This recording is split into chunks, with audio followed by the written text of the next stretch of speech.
Hello. I'm trying to get in here. Come on.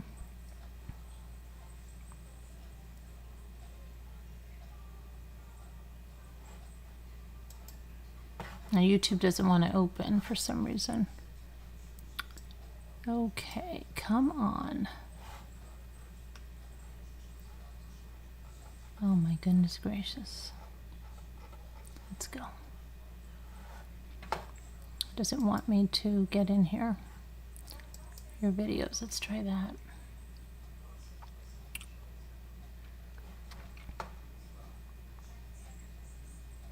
I need to go to my studio. Here we go, finally, maybe.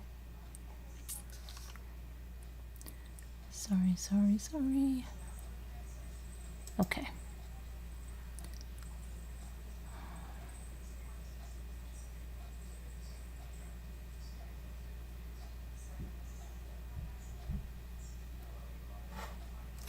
Oh my gosh, I'm sorry guys. This is really being slower than Oasis in January.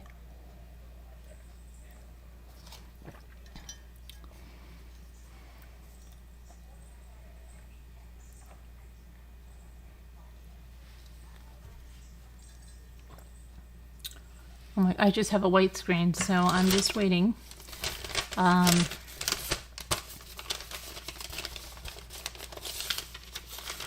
Crazy. So I hope that you guys got a chance to at least go back and see that trial from the verdict. I really do hope you did. To listen to the verdict, the victims' impact statements, crazy stuff with the defendant's statements, and then the judge to say what he said. I really hope that you had a chance to go and do that. It's finally letting me into my studio. I'm awfully sorry about that. It's just so crazy.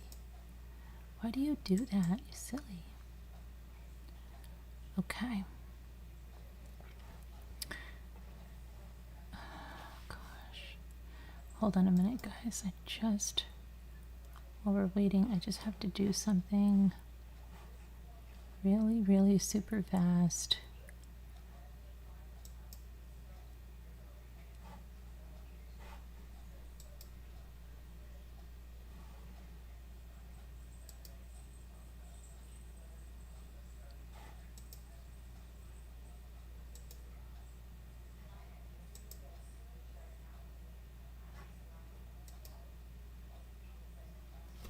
Just 1 second.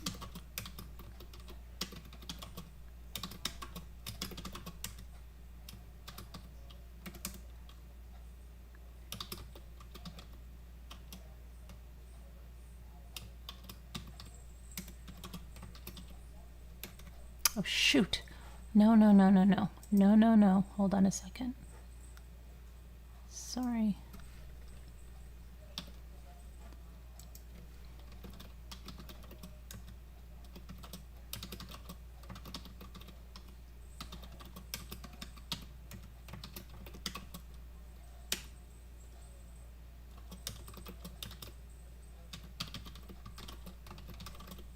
Okay. Sorry, I just had to take care of one thing here because I couldn't get on. I told you guys about the horrible storm. And then, did I tell you guys? Yeah, I told you guys. If you watched the last video, then you know about, then we went to go see that thing, and there was another like torrential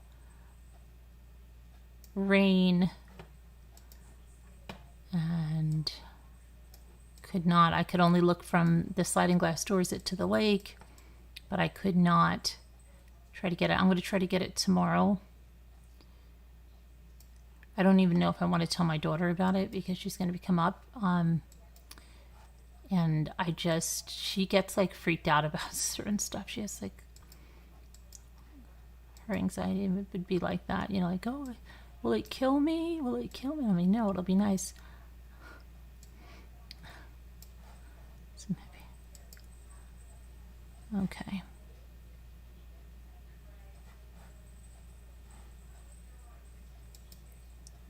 Okay. All right. So let me get my notes up here. I'm just going to make sure you guys are in chat and that you can hear. All right.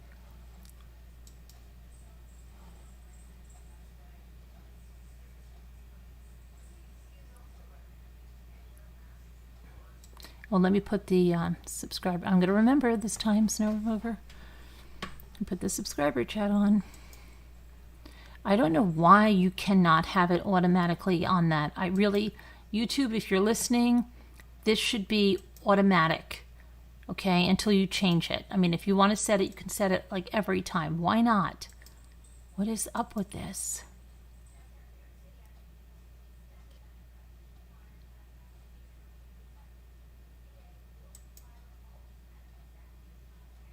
Okay. All right, so let me get my notes now.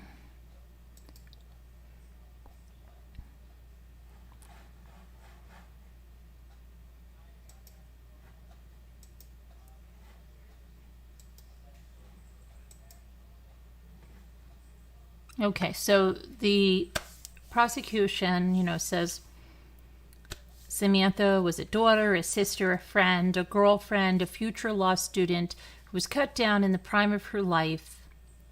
She had stab wounds from her head to her feet. She was stabbed in her head, her chest, her arm, her legs, her feet. She was dragged into the woods. She was left in the woods like a piece of trash. The number 0 is very important. There are 0 legitimate suspects other than Nathaniel Rowland. No other interpretations of the evidence that's been presented. There have been hundreds of pieces of evidence presented. Take those and put them together, and you will get a clear picture that will show you who is responsible, that will show you who did this, and he must be responsible for his actions. They were his actions and choices. Okay, Nathaniel Rowland kidnapped, murdered, maliciously and in cold blood. It's intentional, and he must be held responsible. It is not about Bud Light cans and cigarettes. It's not about unrelated individuals. It's not about Mary, that girlfriend at the time, driving his car. It is about the real, cold, malicious way that he acted. Mr. Rowland, charged with murder. He's charged with unlawful killing. Is charged with murder. That's the unlawful killing of another with malice and aforethought. Malice is someone fatally bent on mischief, somebody wicked. This girl had over 100 stab wounds. The doctor that did the autopsy said nearly every drop of blood spilled from her body, and then she was left in the woods. He said kidnapping is taking a person knowingly and carrying them away somewhere.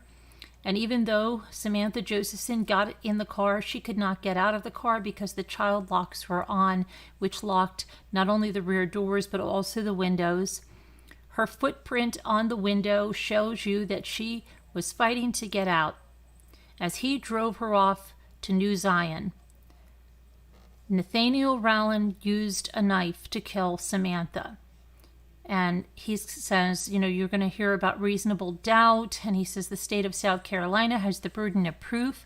Reasonable doubt is any doubt that causes a reasonable person to act. And he said, if you're firmly convinced of the defendant's guilt, the evidence will support that. We have an avalanche of direct and circumstantial evidence. In the opening statement, when the prosecutor that did that tried to tell you how you can use circumstantial evidence, but he said by this, you can come in a beautiful day into this courtroom with no windows and stay the entire day, and when you get out, you notice there's icicles and there's snow and there's all of this stuff on the ground, so you can infer that it snowed while you're in there, even though you didn't see it snow. It snowed. Talked about credibility, and it's up to you to decide if the state met their burden of proof. You have to decide if the state is credible, and you have to decide, as you do every day of your life, whatever's credible. So look at the demeanor of the people that testified. Was there other evidence to corroborate what they're telling you? You can judge all, some, or none of what the witness tells you. So you can take some of it as truth. You could say some of it is not truth. It's not just one or the other. The defense has tried to draw your attention away from facts and evidence that points to Mr. Rolland. Okay, and then he tells the story that a teacher told him about an old man walking down a street, and he had nothing in the way of means to his name. He was a poor old man. And as he got to the street corner where he had to wait to cross, he looked up and saw this giant billboard for a local defense attorney, all, glammy kind, some kind, they can be less than admirable, some of them, really. So it's this big billboard, and he turns to his side and he sees the attorney that's on the billboard next to him. And then at the same time, he looks into, there's a puddle, which is clear. And in that puddle, he sees a brand new shiny silver dollar. And so he says to the defense attorney, he goes, look, will you look at that? Will you look at that? There's a silver dollar in there. And the attorney takes the end of his umbrella and he stirs up the puddle, and now it's muddy and you can't see the silver dollar. And the defense attorney says, what silver dollar? So that's what he's trying to say. Don't let them muddy up the water that you can't see the truth. Remain focused. Do not get distracted by issues that are unrelated. Okay, then he brought out this huge screen and he started to show the videos of her getting in the car. He showed the crime scene where she was left in the woods. He said this was a straight body dump. There was no blood there. This was not where she was killed. And he said her clothes were soaked in blood, in her blood. He showed,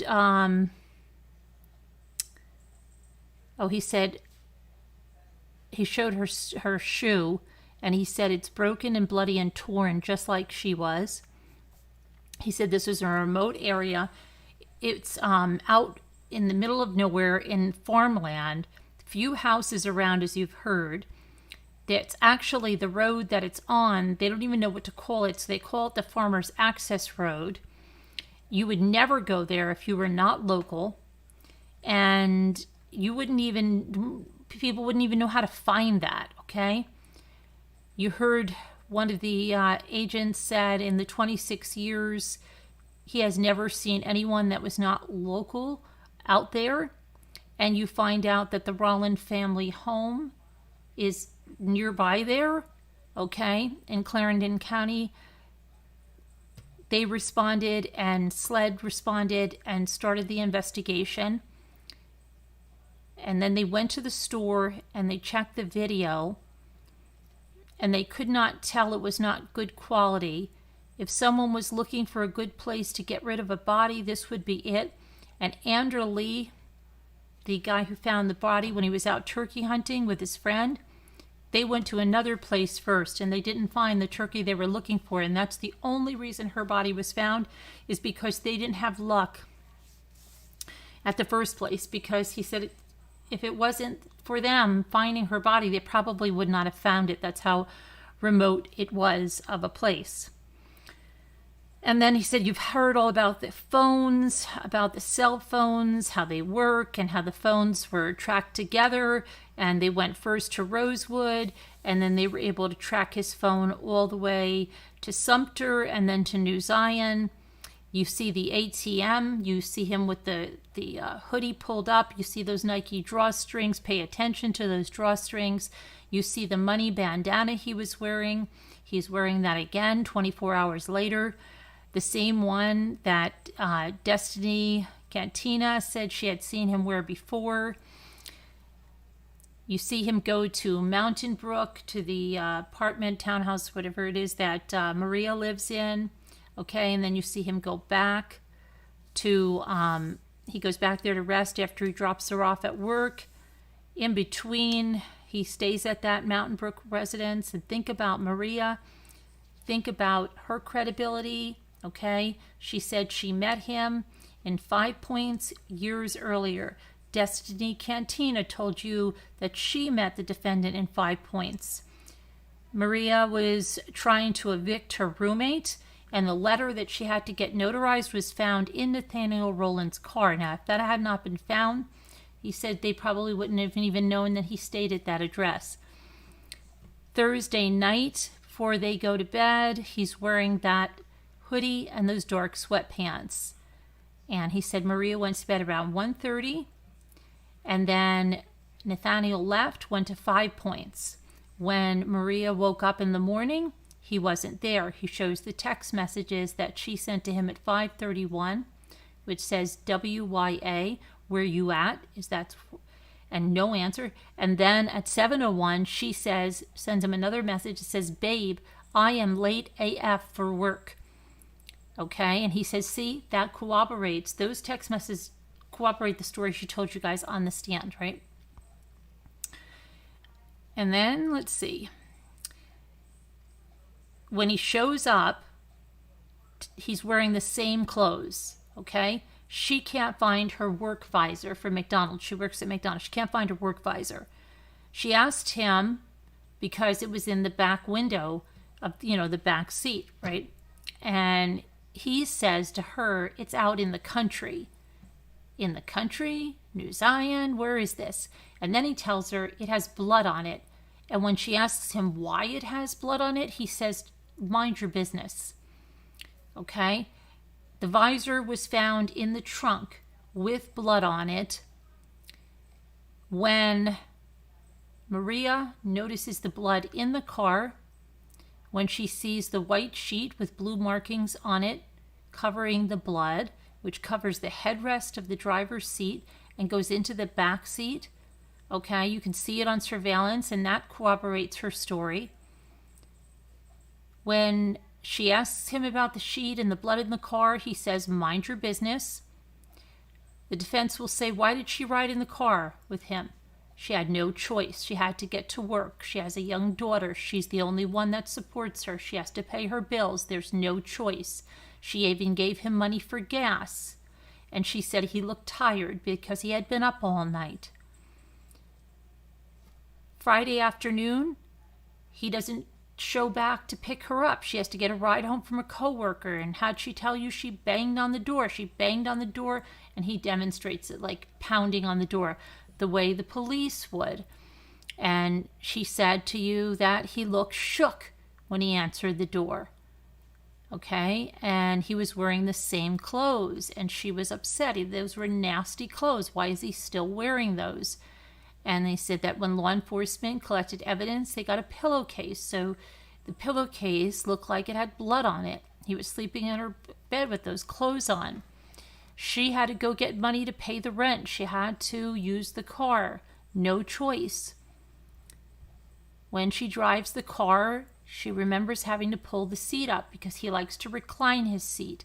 And they say you can look at the surveillance video. That person driving that car, that seat is reclined. She said that as she was driving, he was wiping the car with wipes. He put on gloves, and he was wiping a multi-tool knife, okay? That was the murder weapon.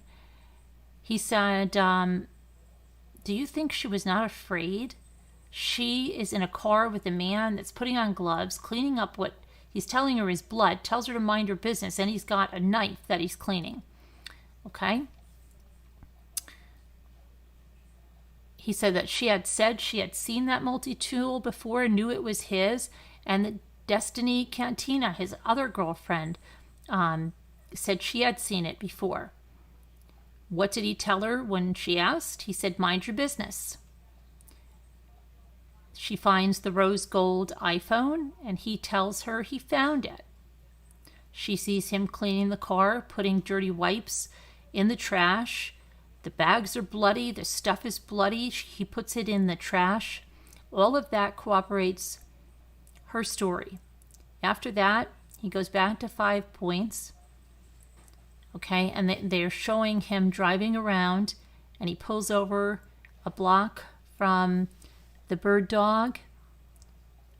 Okay, and then when she says, Oh, the woman that sees the girlfriend, Maria, sees on the news that Samantha's missing, but she also sees a picture of the car.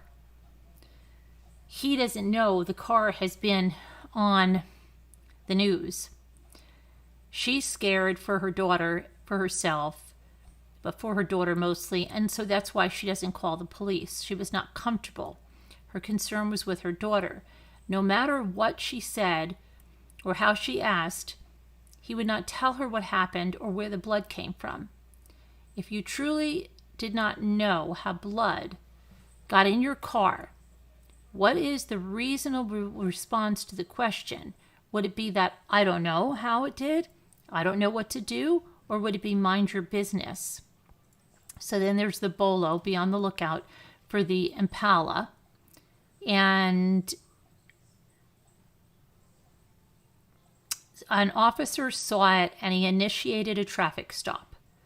So he said they start showing the police cam at this, said the blue lights went on, and what Nathaniel does, he makes a turn onto Saluda Avenue, but he turns the wrong way down a one-way street.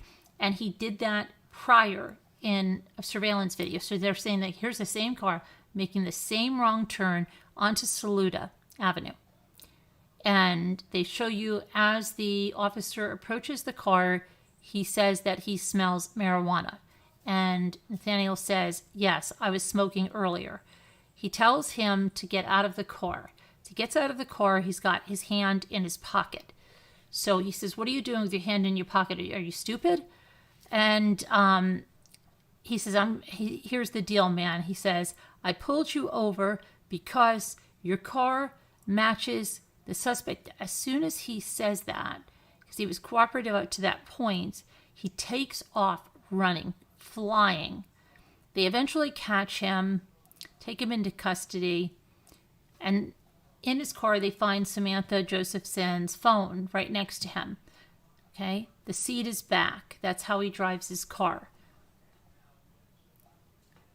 How can someone be calm enough to drive for hours with blood, a dead girl?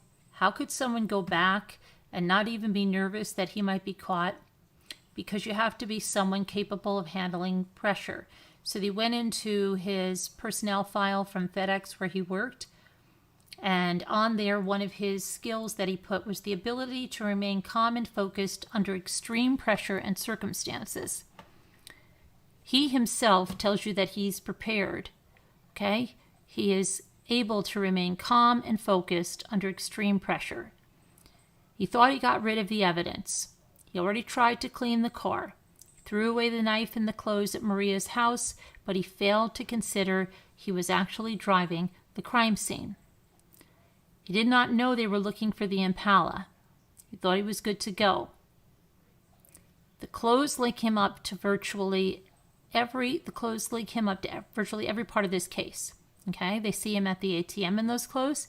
They see him at Cellular City where he tried to sell that rose gold iPhone. And they're found in the trash at Maria's apartment. The drawstrings, the Nike drawstrings, again, that he told you to watch, you see them at the ATM. Okay? And then there's that jacket that was found in the trunk. That jacket was striated with claw marks. Okay? He was wearing that jacket, is what they're surmising, over the hoodie, and it had claw marks on it. The Nike slides that he wore at the ATM, they were taken out of the trunk. And they're very, very easy to spot because they're bright red and black, and you see them clearly. The bandana he wore was the same one at the ATM, the same one that they took off him when they finally caught up with him at the traffic stop. Why did he not get rid of it all? The prosecutor asked. Why did he not get rid of it all? Why did he only get rid of some things? Well, he said, the tan shirt was soaked in blood. Had to get rid of that. The gloves, they had to get rid of that. The hoodie, why not get rid of the jacket? Okay? But he said he did not know that it had those marks on it. And also, because it was dark like that, he didn't really know that there was any blood on it. There was no blood on it. Why get rid of it? He didn't think there was blood on the bandana. There was no visible blood. But there was DNA. Samantha Josephson's blood was on it, and he could not see it because he also had her blood and DNA on a beanie in his trunk. And he said, you heard about Mountain Brook, that's where Maria lived, and everything they found in the trash there. Why did he dump it all in the trash? You know, why didn't he dump that at his sister's house? Why didn't he dump it at his family's house? Because he thought there was no connection to him at that Mountain Brook address.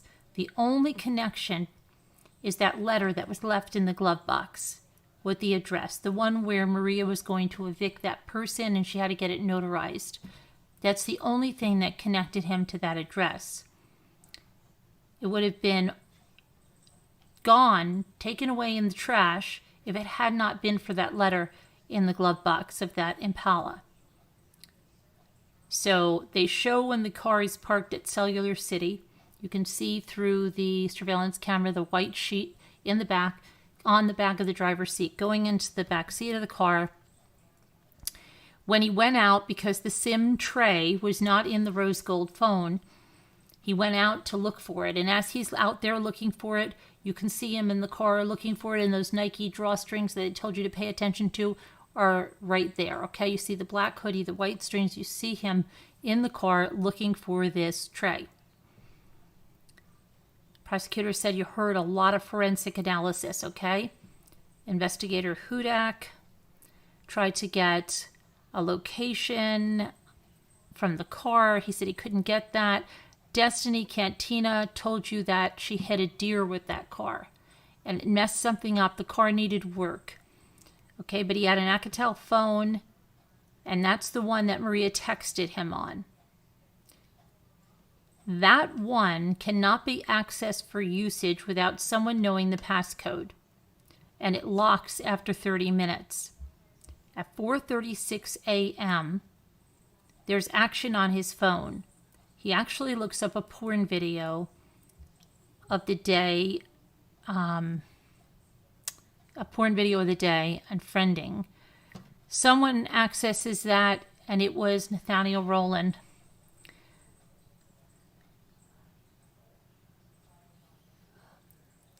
Okay, Samantha Josephson's blood was all over the car.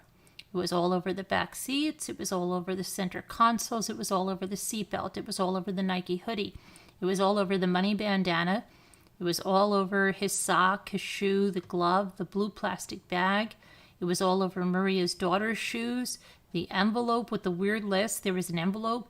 It had a list like duct tape and stuff on it, okay? It was all over the blade of the weapon. And they had Nathaniel Rowland's DNA on the weapon. Samantha's DNA was on the beanie, okay? And it was... and had Nathaniel's DNA on those things, wearing long sleeves. What's the best way not to get DNA on something? He said wearing long sleeves and gloves will reduce the chances of you getting DNA on someone. Anytime that anyone comes in contact with any item, they can transfer their DNA onto there. All those profiles are not the same person. They could be hundreds of people. Okay, so this is what the defense, what he's trying to say. They're saying that there's unidentified people. He's saying it could even be someone that repaired the car, manufactured the car. It could be someone at the store where something was, touched or whatever. It doesn't mean that there's other murderers that they should be looking at, okay? If there's something that comes back with, an unidentified DNA. So they had a handwriting expert look at the FedEx applications that he filled out, okay? And they had them look at the note, the one that said about the duct tape. And they said, with a high degree of certainty, that it is likely the same person wrote the list that filled out those forms. His fingerprints are on the list. Samantha's blood is on the list. He references duct tape, and the duct tape has the fingerprints of Nathaniel Rowland on them. the footprint, Samantha's footprints, on the inside window of Nathaniel Rowland's Impala, okay? And it was her cry for help, he says. It was her way to get someone to save her from him. She left a trail, her own trail, leading right to the defendant. You heard from the police, I think it was the police officer, that the car smelled like bleach, it smelled like chlorine. Maria told you the car smelled like chlorine. And then the doctor that performed the autopsy, you hear all about that. You hear all about the tremendous blood loss, where there was hardly any blood left in her body to get a sample. He told you about the knife and what weapon could have caused these weird parallel wounds. He said this is a unique weapon because it causes single stab wounds and parallel stab wounds. Nathaniel Rowland's knife is the one that killed Samantha Josephson. He said, I'm about to wrap up and let the defense talk to you. Let's talk about common sense. You can take your common sense and you can use it, and you can apply it how the law tells you. Despite all the evidence that points to Nathaniel Rowland, is there another theory that could point to someone else that did this? Well, if there was, you would have to think that some person would have to be wearing all of Nathaniel Rowland's clothing, including his shoes. They would have to drive his car. They would have to use his knife. They would have to have possession of his phone. If you believe that, you have to think that this person drove to New Zion in the middle of nowhere, and they got into the passcode protected phone to look at a porn site. All the places in the world that this person would pick, the spot that's 1 mile away from the Rowland family home, and how would they get the car away from Nathaniel Rowland? How would they get his keys? Whoever was driving on the 29th just so happened to drive the wrong way down Saluda Avenue, the same way that Nathaniel Rowland drove just 24 hours later. Is it reasonable to believe any of that? He says, no, it makes no sense. It makes zero sense. The defense has tried to draw your attention to everything except the evidence. They say there's no scratches on him, but there is. They're on the jacket. They say that her earring was not found in the car. Her purse was not found. He said he tried to use her card that was in her purse. Her phone, he tried to sell it. When he couldn't sell it, he told Maria he was going to give it to her. They say, but there's no defects in the seats in the Impala. How could someone stab someone so many times there and not have any defects in the seat? And he said, well, the doctor told you the crime occurred where all the blood is, and that's in Nathaniel Rowland's car. There was a significant bloodletting in the car. You've seen her clothing. And he does something really, I wish I could show you how he does this. But he arranges, he goes to, like an easel with a big pad of paper, and he writes this down. He says, this, I'm almost done. Clothing, body dump, video, Impala, Mountain Brook Road, and forensic analysis. Okay? And he says, take these pieces and put it together for a clear picture. It will come into focus. There's only one reasonable conclusion when you clear that up, that you pick guilty. So he arranged everything so that, like, he circled the word guilty. It's pretty neat. And he said that Samantha could have been anything she wanted to be. Everything was right there in front of her for the taking, and the defendant did the taking. He took her from 5 points. He took her life, and he took the time to try to erase the evidence, to try to erase her. Samantha Josephson deserved a chance to live her life, and this man took that chance from her, and he was deliberate, intentional, and he did it in cold blood. The state of South Carolina asks you to return the verdict of guilty of murder, kidnapping, and possessing a weapon for Nathaniel Rowland. Thank you. And then the defense got up. And she said, Nathaniel Rowland did not have a mark on him, not a cut, not a bruise. They check him out and nothing. The unidentified people that the defense wants to brush off like no big deal. They say DNA doesn't matter. You can't, but she says you cannot brush it off. You cannot say it does not matter. The unidentified DNA of male A, male B, that's 3 to 5 extra people. They do matter, and we cannot forget that in a lot of those mixtures, Nathaniel Rollins' DNA is not there, so it is somebody else. She says, the problem with this case, as I see it, is everyone started jumping to conclusions. Law enforcement literally knew nothing. They knew Samantha was missing, and then they knew her body was found in Clarendon County. And Nathaniel Rowland was pulled over, and there was liquid in the car. And then it was confirmed that that liquid was blood in the car. And no one has said that it was not her blood in that car, and no one says that Nathaniel Rowland was not driving that car, but it doesn't mean he killed her. She said that is what this trial is about. He was not charged with driving a car. He's not charged with selling a phone. He's not charged with not calling the police. He's charged with murder, kidnapping, and possession of a weapon. Not for what he did late morning hours of Friday, but what the trial is about. She says 8 days ago, Mr. Gibson told you the simple answer is the right answer. She said, but there is nothing simple or easy about what happened in the courtroom this week.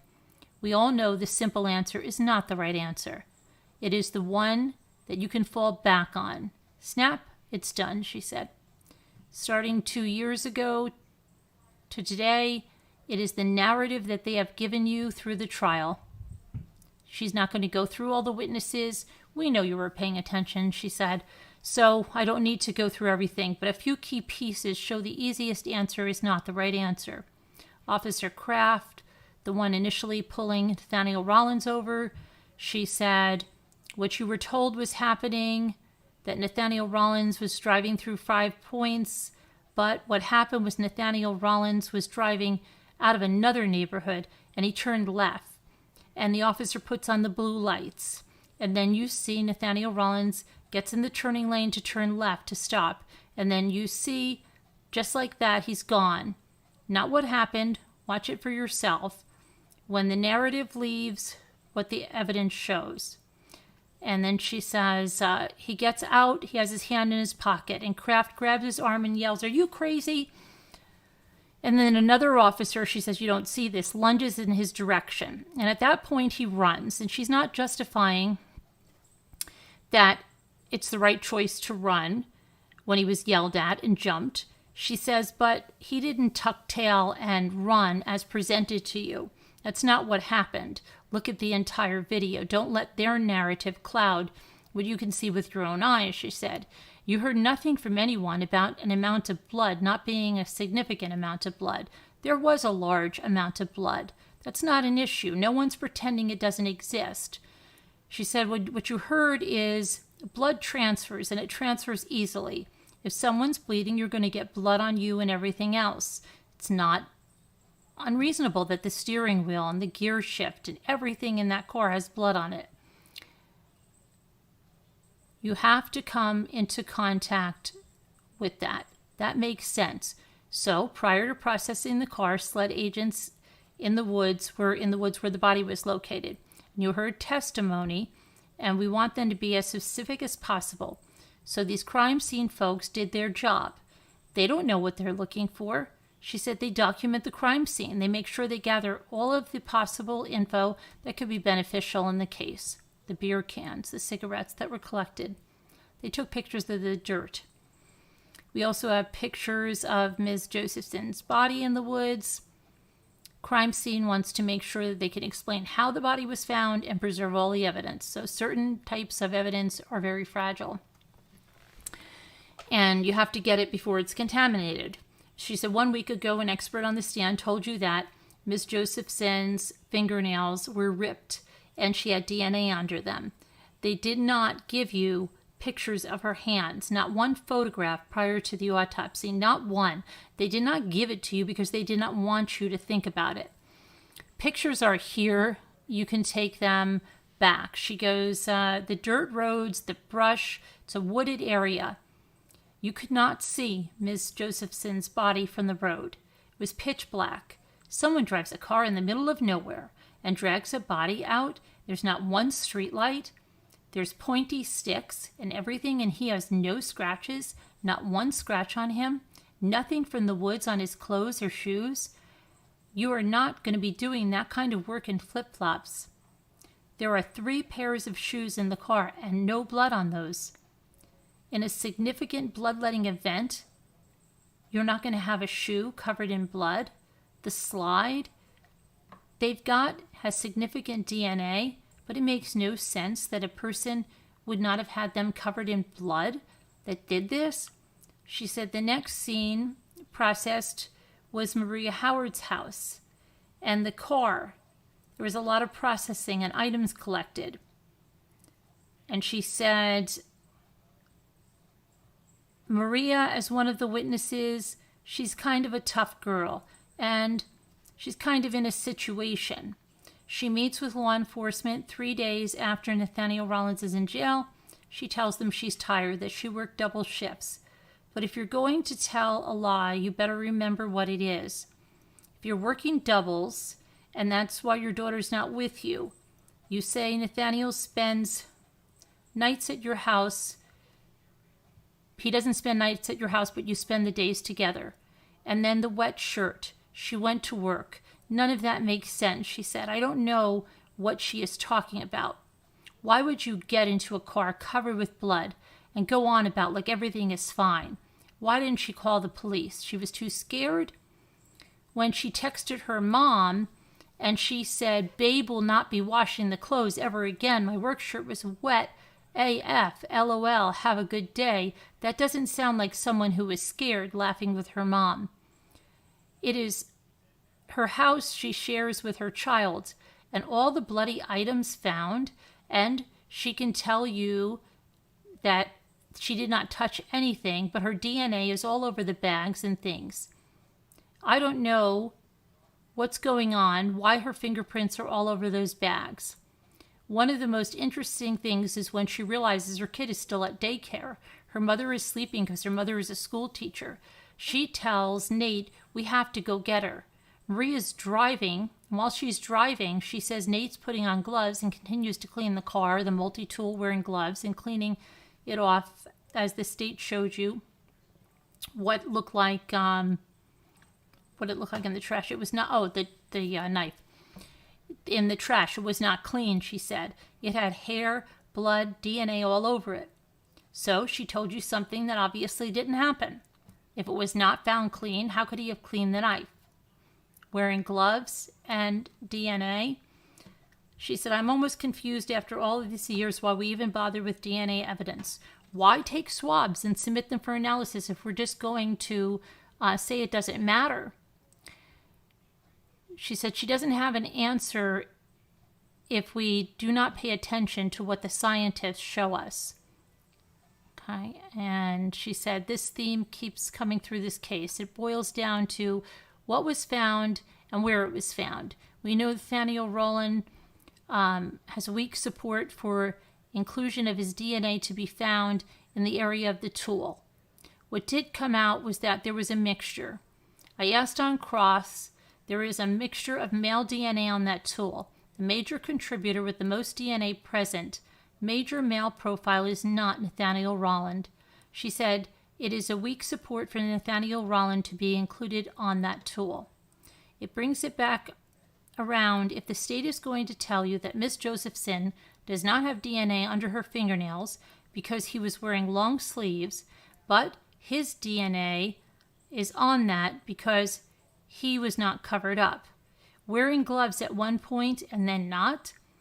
There's a lot of testimony about tech stuff. Cell phones, very technical. We all know 2 phones are associated with Nathaniel Rollins. One phone agent told you that the map, showed you the map, and it hit off towers in Clarendon County, Sumter County, and Columbia County. She said the state provided you with the proof that Nathaniel Rollins does not have both phones associated with him at all times. Where his phone is does not mean where the person is. We know one phone was bouncing off a cell tower. He does not have to have both phones with him at all times because You don't call yourself or text yourself from phones. People don't have conversations with themselves, so we know someone else had Nathaniel Rollins' phone. The videos, the ATM videos, always comes back to the clothes, what they said. The clothes were located, the black jacket. It's important when dealing with someone stabbed multiple times, the assailant is right up on the person. You can't stab someone from a distance. You have to be up close to that person. And so in this case, if this person is wearing a black jacket, they tested the jacket for DNA. They did not find Nathaniel Rollins' DNA on the cuff of the jacket, she says. They did not. They tested the striations, and there was none of Nathaniel Rollins' DNA there. Just because it's not there doesn't mean he did not wear it. So what is the point to have the experts come in? The neckline of the jacket, she said there's 5 DNA profiles, 5 different people on the neck of the jacket. Trying not to get into DNA, but you cannot avoid it. The beanie with Samantha's blood on it, and what beanie says not the important, hold on. What the beanie says, they say is important, okay, because it has her blood on it. And the importance is the DNA. So Samantha Josephson and Nathaniel Rollins' DNA is on the beanie. Of course, she said. He wore it. And hers are on it because the beanie was in the car where the blood is. The 2 others, no idea. They don't know because there's 2 other profiles. She says, we cannot skip over these things that don't work for us. You have to look at everything. You have to look at everything. And when the state elects not to give you everything, I don't know how we're supposed to do our job, or how you're supposed to do your job, excuse me. The tan shirt has none of Nathaniel Rollins' DNA on it, she said. And it has Samantha Josephson's and someone else's DNA on it. She said the original 67-page report from December of 2019 says that there are 32 different times that Nathaniel Rollins is excluded from DNA profiles. The steering wheel, his favorite hat, we know he's going to be there. The issue is everyone else, she said.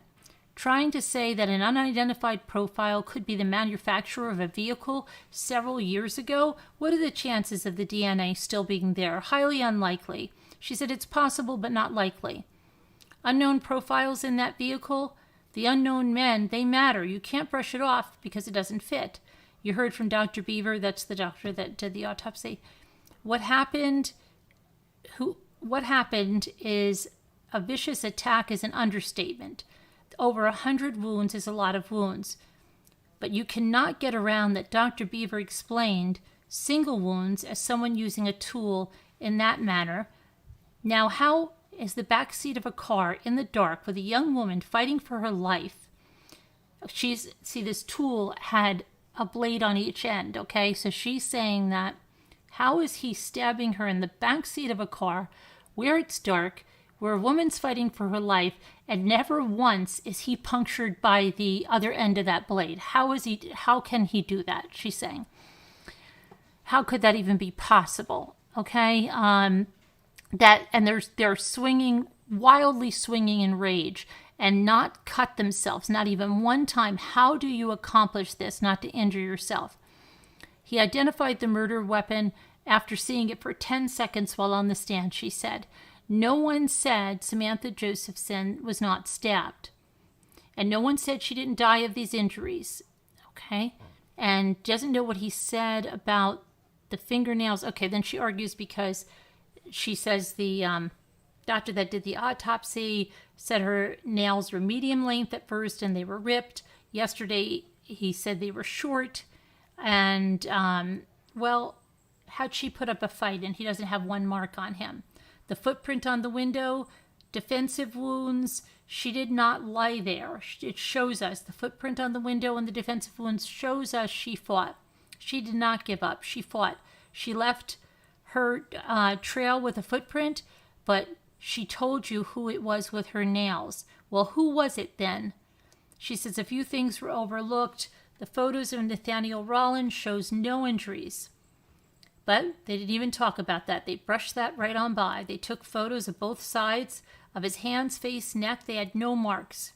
Yet, if she had DNA of Nathaniel Rollin under her fingernails, they would tell you it matters. They want to say it does not matter because it doesn't work for them. She says, please watch the videos. Look at the PowerPoint presentation that they showed you. And she said this was their first time seeing it. And all of this. And they tried to watch 5 hours of video trying to see where the cars were going and see inside the cars, and the video going the wrong way down Saluda. She also said that there was another camera that she asked the guy that handled the cameras for that part of town, and he said there was another camera, but she's saying that there was no footage ever given from that camera, and that camera looks directly, it's by the gourmet shop, and it's pointed directly into the driver's side window.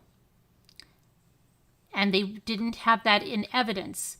And the only reason we don't have that footage is because the prosecution never asked for it. And unfortunately, we didn't have the opportunity to ask them why they didn't ask for it. They did not testify. Why can't you call them? But they were saying that they just found out about this, okay? And that's going to be probably their grounds for appeal. They did not, I'm writing this, they did not put them on the stand. Okay. Then they said the burden of proof is on the state. It's not a small thing. Proof beyond a reasonable doubt. Any hesitation to act, it can be a split second. That's reasonable doubt. If you think about it for 1.2 seconds, that's a hesitation, she said. That is beyond reasonable doubt. That is how you make your decision. Hold them to their burden. He is guilty, Nathaniel, of making poor choices. He's guilty of riding in a car he should not be in. But that doesn't make you guilty. If so, Maria should be charged. It is irrational to go in the car with blood, but it doesn't mean you're guilty of murder. Nothing on that table proves that. They have to prove that he kidnapped Samantha Josephson. They created a narrative. He's a villain in their narrative. Simple answer in this case is the wrong answer. The state says they welcome their burden. They cannot reject it. Hold them to it. March 29th of 2019, the unthinkable did happen. Samantha Josephson's life was cut short. No one's trying to blame her. It's heartbreaking. It's tragic. It's an emotional case. We know it. Everyone knows it. I used to think I could ask juries to put their emotions aside, but you can't do that. What I can ask is not let your emotions dictate your decision when you deliberate. The state has not proven that Nathaniel Rollin kidnapped, killed, or that he had a weapon. They proved that he tried to sell a cell phone, but he's not on trial for selling that. They proved that he did not call law enforcement, but he's not on trial for that. They failed proving their burden, and I ask you to find him not guilty. Thank you. Okay, so that was that. The jury was out for a little over an hour. They came back. He's guilty on all counts. And then you have the victim's impact statements. The mother was first, and you really should watch them. So it was very moving. She talks about how, her daughter, this was their baby girl, their youngest girl, and all of the stuff that's ripped out of their lives. Their lives, of course, will never be the same again. They will never see her graduate. They'll never see her graduate from law school. They'll never see her get married. They'll never see her have children. They'll never have grandchildren. Their family of 4 will never be together again. She will be missing from every birthday, every get-together, everything. And she said she relives that 120 stab wounds every single night. Her life has become, a nightmare. She has nightmares. She used to have beautiful memories of her daughters. Now she has nightmares of what it was like. And every stab wound, every time he stabbed her, he stabbed the mother. She doesn't, she went on about how this affected her life. It was very moving. Then her sister spoke about it too. She had a moving impact statement. The father had a very long and moving impact statement where he said he didn't even know the defendant's name. He doesn't want to know the defendant's name. He knows it now, obviously, but he doesn't want to. He cannot help it. He has a deep, deep hatred of this person. And, he goes through everything that he's going to miss. He says that he has contemplated suicide many times because of this. And what brings him back is his wife and his daughter. But, he goes through that, not even wanting to live. That's how affecting that is. Okay, so you should listen to it, his statements. And then, like I said, they have an officer, two officers speak, and her boyfriend gave a victim's impact statement. And then they went to statements for the defendant. And his mother gets up and then she says, "You have the wrong boy. He did not do this." And the judge says, "Hey, whoa, whoa, whoa. You are not going to talk about his innocence. He is convicted. And if you do this, you're not going to speak." So then she said, "Well, he's a loving boy. He's got a good heart. He played sports. And she started to say again that he didn't do this or something. They kind of cut it right off, and she sat down. The attorney, a defense attorney, tried to explain what she was saying. The judge even, set her straight because, what she's saying is this, no, we're not going to go there. Then his father, who spoke out, if you saw him in the beginning when this first happened, his father spoke out about his son. Now, he's had a stroke in the last, I think it was a little over a year, so he cannot speak well. He did want to give a statement.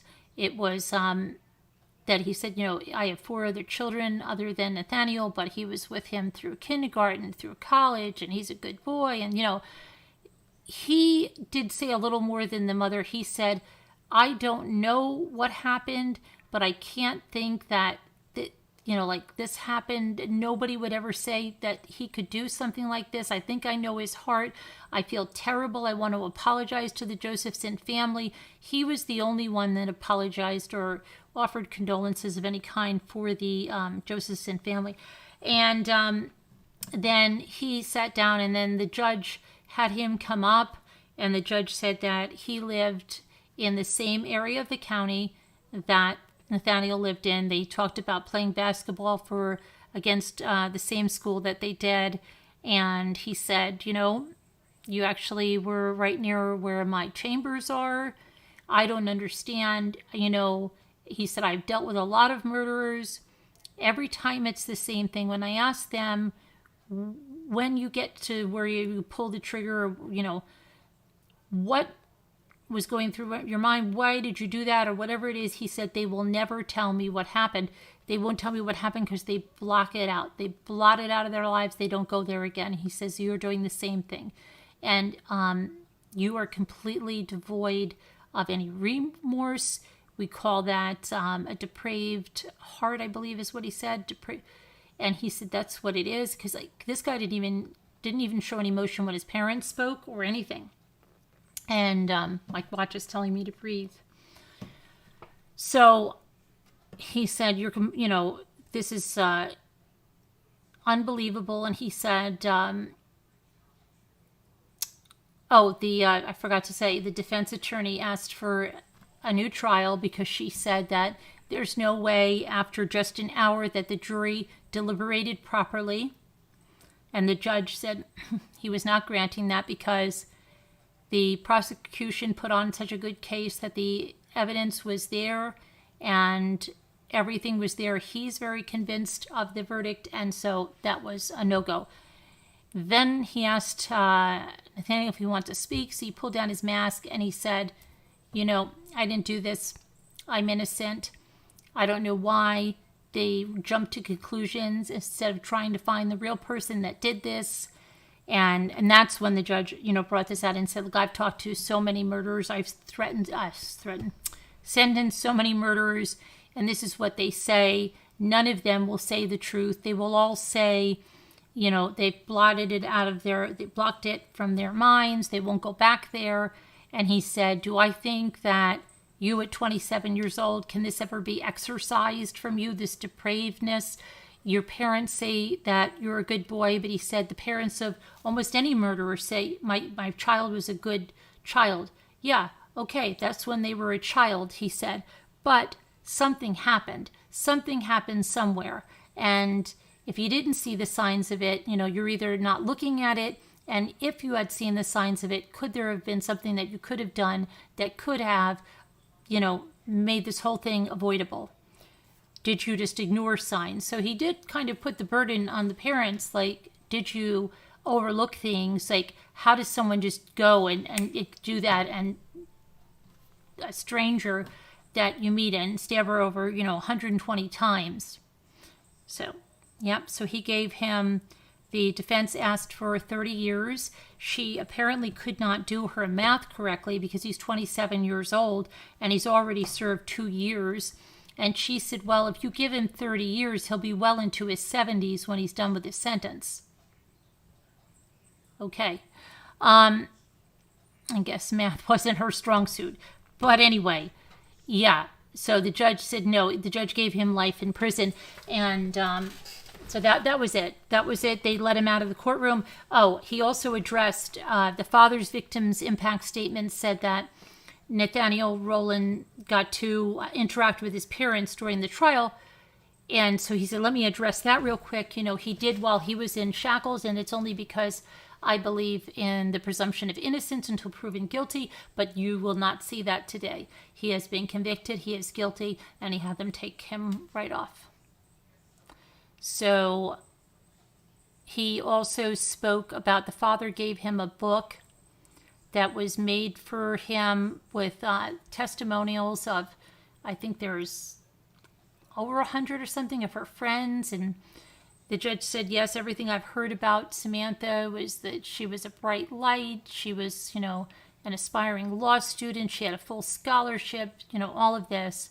And so he spoke about, what was lost. And then he addressed an intern who was there, and said that intern in law school intern would, he got a chance that Samantha Josephson never got.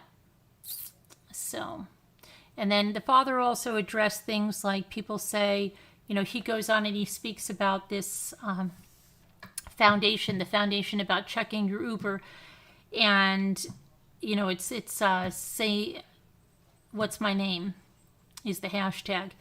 So he said, as I go to schools and everywhere and talk about this, people ask me, how do you do this?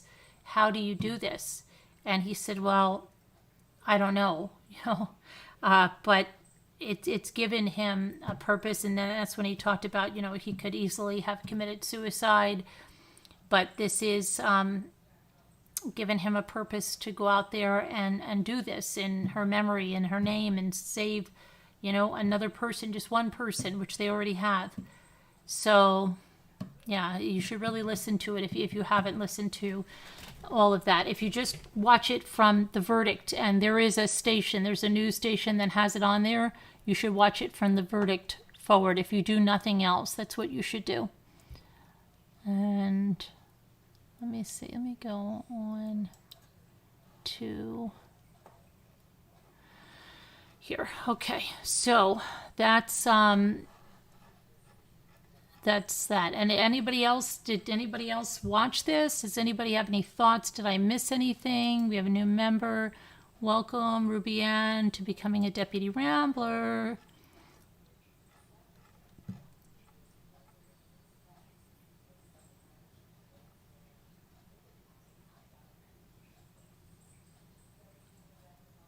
Let's see if anybody else had anything. Hi, Puddin'.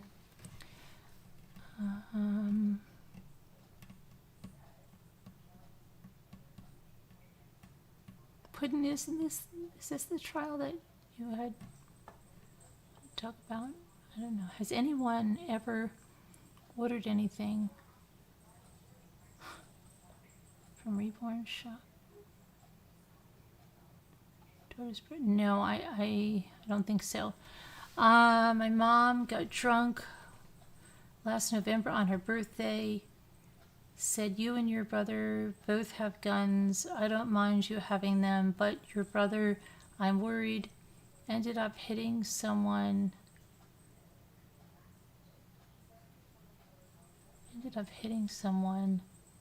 Dad took his guns away. Ended up at DUI, took his guns away.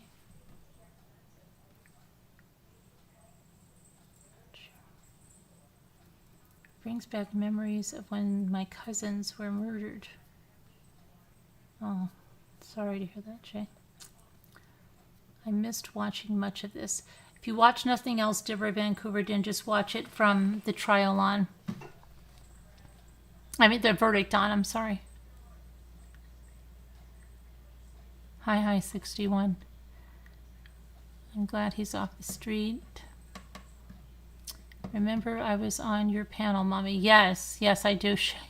I was wondering where you were the other night because I hadn't seen you in a while. He needs to be locked up, and well, he has been. Robbity Bob, yeah. I downloaded. I door dashed for a few hours, but when I got to bed, it was 5 a.m. and I had to get up at 9.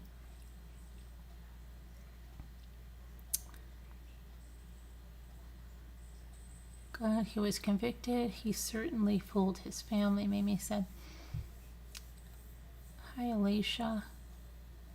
So that was that. Let me see if there's any new posts from Dawn and Summers. If you missed I also did a response to the interview with Candace, part 2, where she's at the house. If you missed that, that was done earlier tonight. I'm going to see if there's any more posts from Dawn on Facebook, because he posted a post earlier that he could not talk about anything. You haven't watched it yet, but I have been watching your Summer Wells video. Is it okay if I say I have a really bad feeling about Candace? You can say that. That's your opinion. Yeah. Mommy, I'm out of state. I drove 10 hours straight. Oh, did you really? Crazy. Okay. Let me see if there's anything.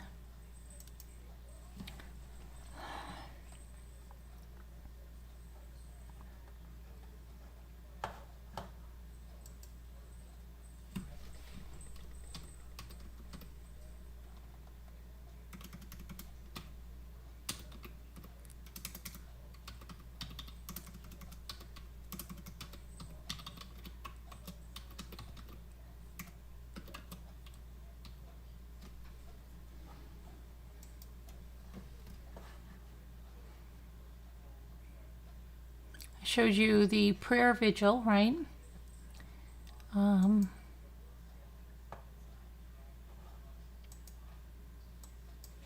With Candace and others.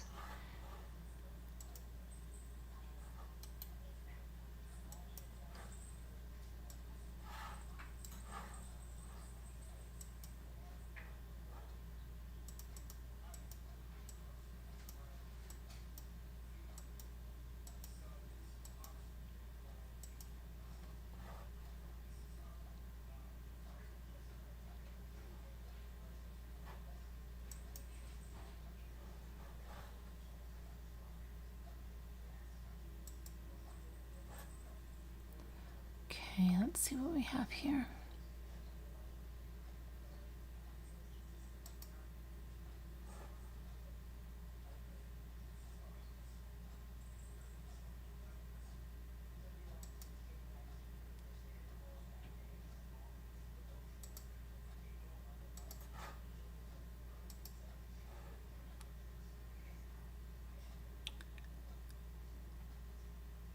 I'm trying just to see if there's anything else from Dawn.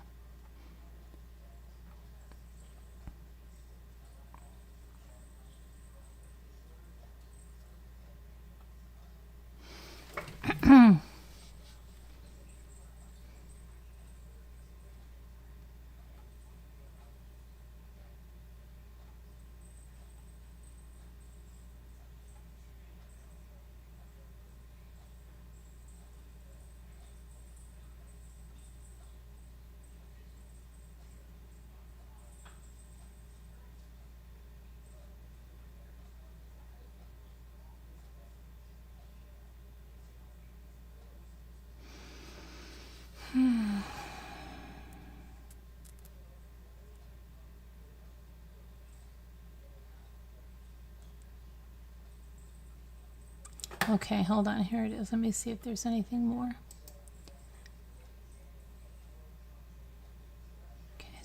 So the post that he wrote said, "I'm not allowed to talk any longer!" Exclamation point. Summer moon, I love you with all my heart forever. They had juvenile court for the kids today. We went over that in the other video, okay? And just trying to see if there's anything else about him here. Let me see here something.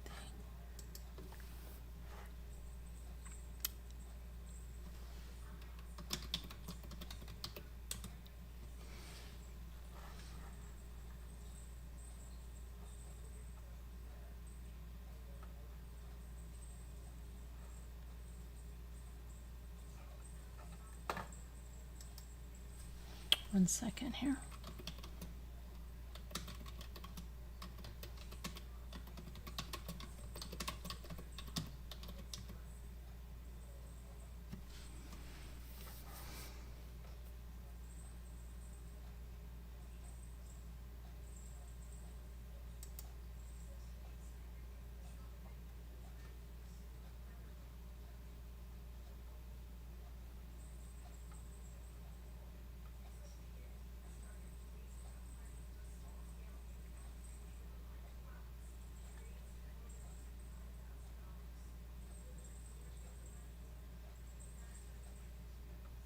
I'm still here. I'm just looking at one thing.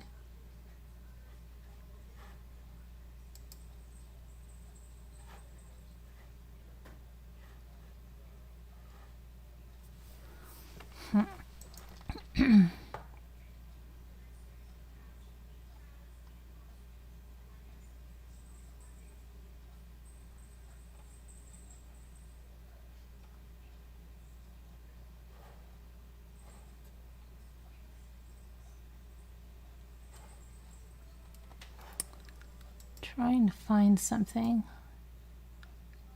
Hang on here.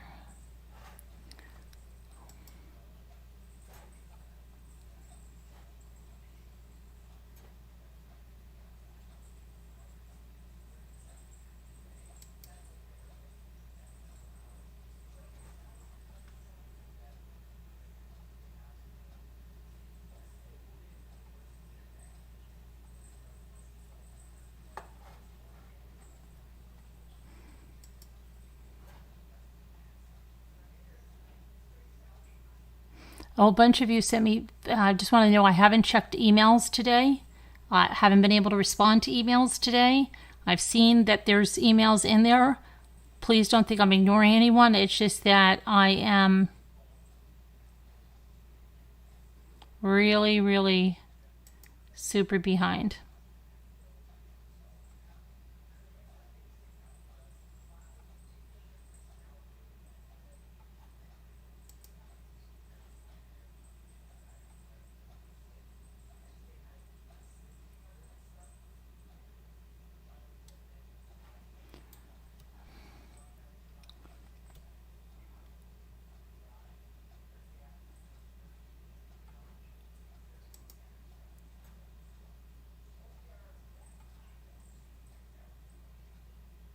I'm just trying to find something.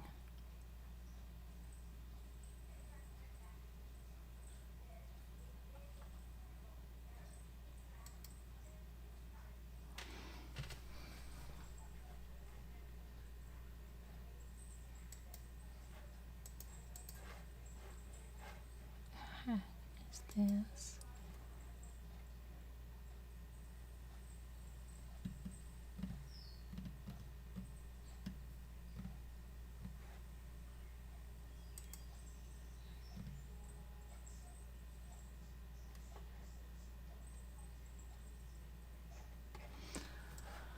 Okay.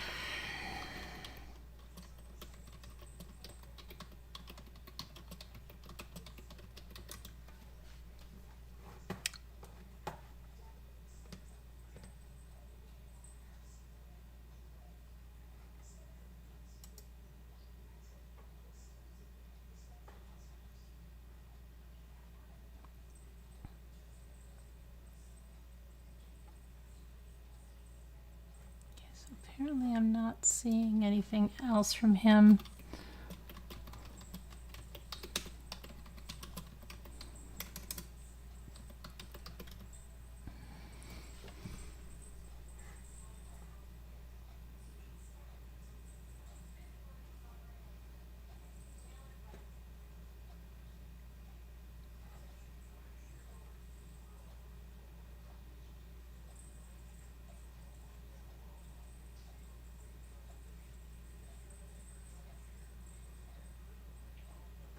Okay, so nothing. Let me check one other thing here.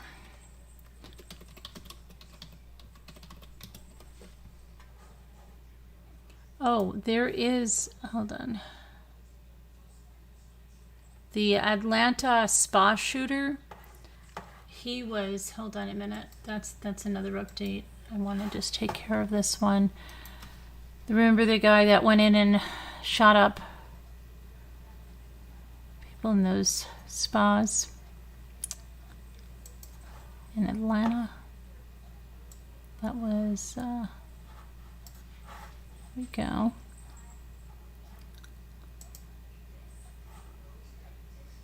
So that's Robert Aaron Long, the Georgia man who killed numerous Asian people last year when he opened fire on them at 3 different spas. He took a plea deal in an attempt to remove the death penalty as a punishment. He pleaded guilty Tuesday morning during a hearing at the Superior Court of Cherokee County in Canton to the murders of 4 people, although a total of 8 people died when he brought down a reign of terror over these Atlanta area spas in March. Part of the plea deal entailed pleading guilty to 4 of the killings. Cherokee County District Attorney Shannon Wallace worked with us to negotiate this case to achieve today's result, bringing finality in Cherokee County, defense lawyer Zachary Smith said. It's our hope that the Fulton County District Attorney follows DA Wallace's example and agrees to a similar resolution in that county. Long is from Woodstock, Georgia. He told police that he had previously visited some or all of those massage parlors he targeted. He claimed that he had a sex addiction, and he denied the killings were racially motivated. He said, "I wanted to stop the places and basically punish the people that I could." And that's what he told a judge earlier this week. He said he was embarrassed and ashamed when his roommate overheard him watching pornography, which sparked the gruesome killings. He apparently had a sex addiction counseling before and didn't want others to know he was watching porn. It never felt like I had a lot of control over those urges, and it became obsessive to the point that it occupied a lot of my thought space, Long told the judge, and I quote him saying, "It's taken something I believe to be meant for a monogamous relationship between a man and a woman and making sport of it without any relationship efforts in it, and essentially taking sex out of the context I believe it to be only correct in a marriage relationship." He pleaded guilty to the murders of Emily Tan, 49, Dayu Feng, 44, Delana Yon, 33, and Paul Michaels, 54. The other victims included Elcias Hernandez Ortiz, 30. She was the only victim to survive the attack. Hyun Grant, 51. Soon Chung Park, 74. Suncha Kim, 69. And Yang Ai Hu, 63. He said he pulled the trigger and he shot Michaels first at the Young Asians massage parlor in Woodstock, and after that, the rest of the killings were a blur, he said. He made his way to 2 other Atlanta spas where he killed 3 women at the Gold Spa on Piedmont Avenue in Fulton County and another at an aromatherapy spa just across the street. I don't recall, I quote him saying, "I don't recall thinking much after I pulled the trigger first. My mind felt like it was blank." And this was in March of 2021. Officers ultimately arrested him in Crisp County, 150 miles from Atlanta. 6 of the deceased victims were of Asian descent. The incident sparked fears and questions about a possibly racially motivated hate crime. And with the pandemic and the escalation of crimes against Asians in the United States, it began to have a dramatic impact on daily life. But Long insists that the crimes had nothing to do with the victims being Asian. Instead, he claimed it's pornography and sex that clashed with his strict religious backgrounds. He said he went to the spas to get serviced on previous occasions and initially planned to kill himself, but he changed his mind, bought a gun, and carried out the grisly crimes.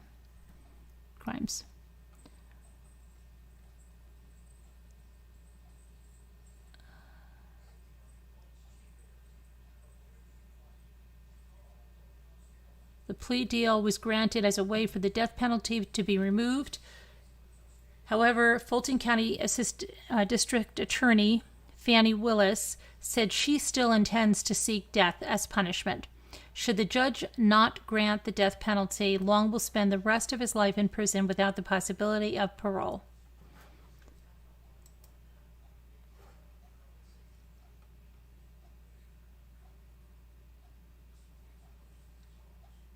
And then we have Molly Tibbetts that we have to go over.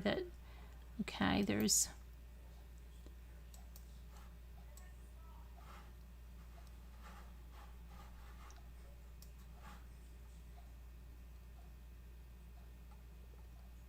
Okay, so Christian Bahina Rivera, defense lawyers, argued in court on Tuesday that he should be afforded a new trial. They claim that other witnesses pinned Molly Tibbetts' murders on other people. The prosecution argued that there is no doubt the real killer has been apprehended. Now, Bahina Rivera was found guilty of murdering 20-year-old Molly Tibbetts in 2018. He has not been sentenced as scheduled because witnesses came forward about others possibly being involved. The judge on the case, Joel Yates, ordered Rivera's sentencing to be delayed after two witnesses told investigators that a different man confessed to the crime. The delay came after the defense filed a motion blaming the prosecution for withholding evidence. On Tuesday, after the hearing, the prosecution and the defense argued over possible sex trafficking by two other men. The judge said he'll decide as soon as possible if Rivera will get another trial. According to Bahina Rivera's attorneys, Chad and Jennifer Freeze, an inmate at the county jail said in May that he heard someone admit that Tibbetts was bound and gagged in a trap house, but that he was directed to kill Tibbetts once the search for her got too close. Citing information provided by an inmate, Arnie Mackey, two men identified as Gavin Jones, 21, and Dalton Hansen, 24, are allegedly the true killers. Mackey told authorities that Jones said he killed Tibbetts with the help of Hansen after a sex trafficker ordered her to be killed. So, let's see. The witness claimed that Molly Tibbetts was being held for trafficking, but then she was killed because the case became too high profile. Both Jones and Hansen, according to the Associated Press, have denied the accusations against them. They both reportedly said it had nothing to do with Molly Tibbetts' death and that no one has even questioned them about the case. And I quote Jones saying, "The cops haven't talked to me. No one has talked to me. You're the first person that has called me. I wasn't involved in anything. I have alibis and everything. I'm just waiting for someone to come talk to me." Hansen also reportedly denied the accusations, claiming that he has no clue why my name even got brought up with this. Rivera's defense attorney, Jennifer Freeze, said that James Manuel Lowe was the alleged trafficker. The 50-year-old, reportedly identified as someone who lived with the mother of Xavier Harrelson, 11, the boy that disappeared from his home a day before Rivera was found guilty. Now, Hansen's former girlfriend, identifies as Lindsay Voss, came forward and told police that Jones put a gun to his head and admitted his part in the murder. That's according to court documents. The prosecution said there is zero evidence to back up Jones' confessions and that there is no doubt that Bahena Rivera murdered Molly Tibbetts. So, yeah, they're just waiting on that. And there's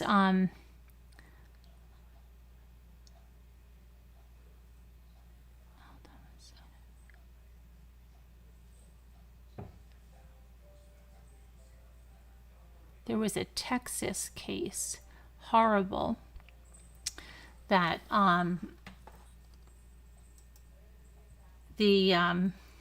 think it's the estranged or the ex-husband went to a soccer game, killed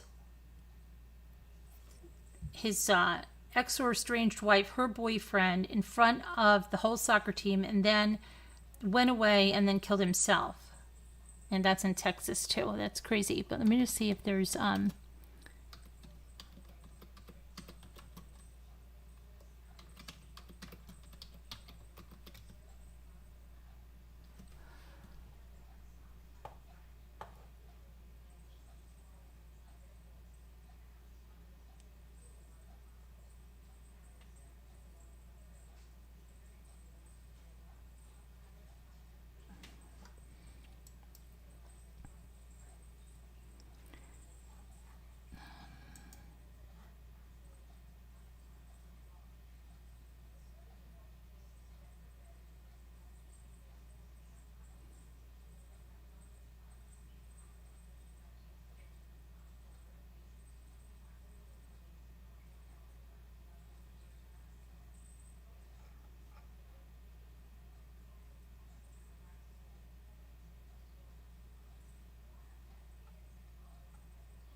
okay, so that's it on that. Let me get that Texas thing, because that was just crazy.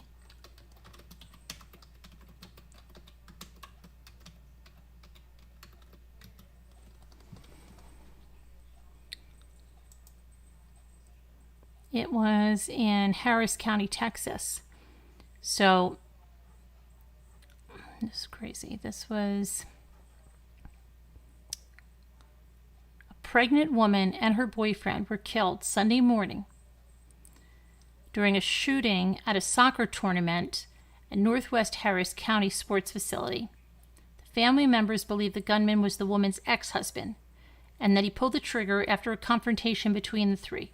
Authorities would not confirm that information. The shooting happened sometime before 10:30 a.m.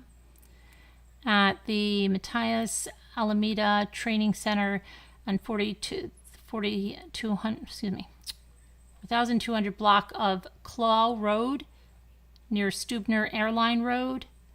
And the suspected gunman shot the pregnant woman and the man and then fled the scene.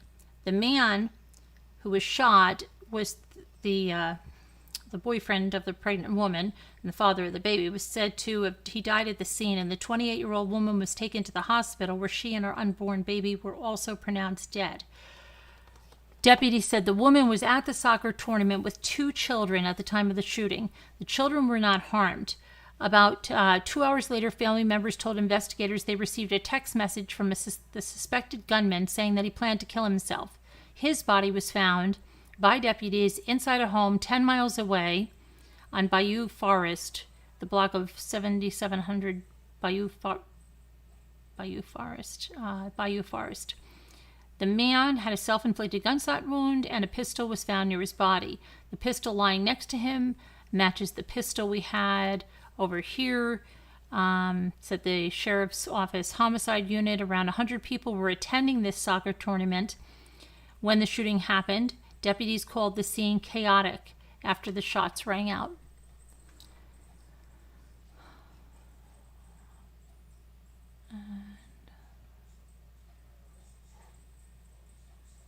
That's just unbelievable.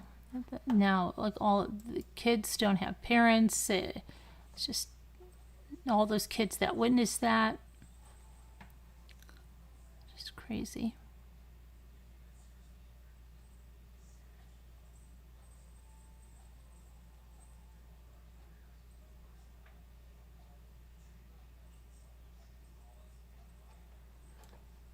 think there was anything else on that, so I think that's pretty much what we've got tonight. And in case any of you want to talk about any of that, I can put the number into Slack. I do that.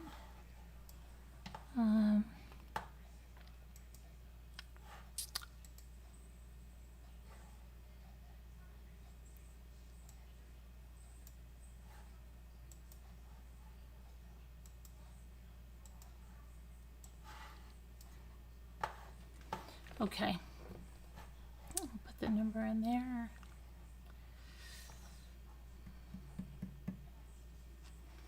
I don't know why.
Okay, there we go. All right.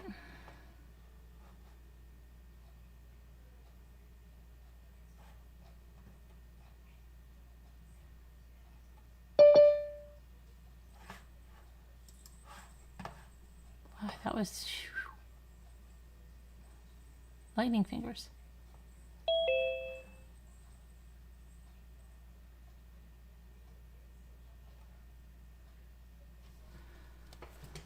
What is this?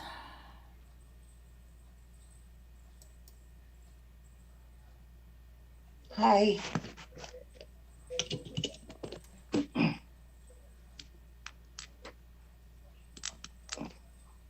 Hi.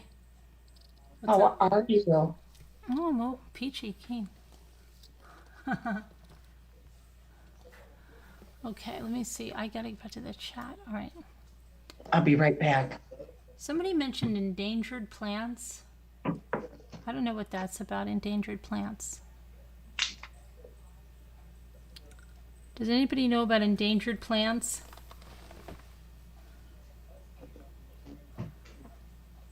Hey, Mary Tackett.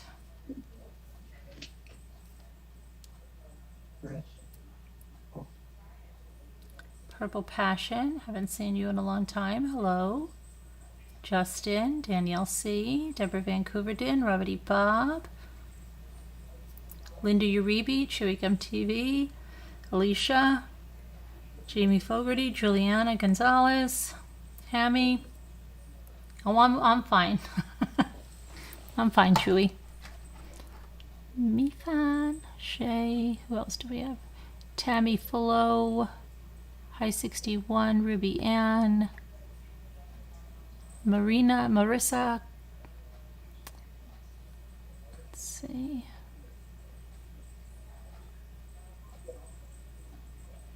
Heather, Gail B, Mimi, My Full Heart and Hands, Sharon. Sharon, you have been deemed a missing person. Sharon, did you know that? You were deemed a missing person.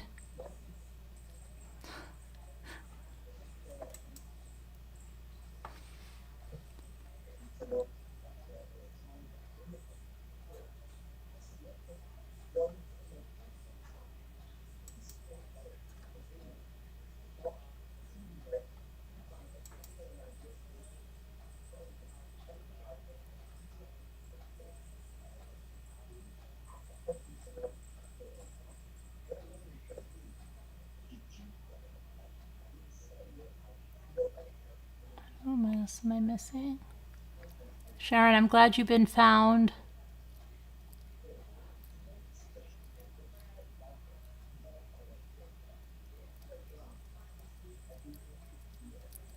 It's a crying shame. Hello there, Friday. Hello there, Friday. Honey Hush. Hello. Let's see who else we have. Samantha. Hello.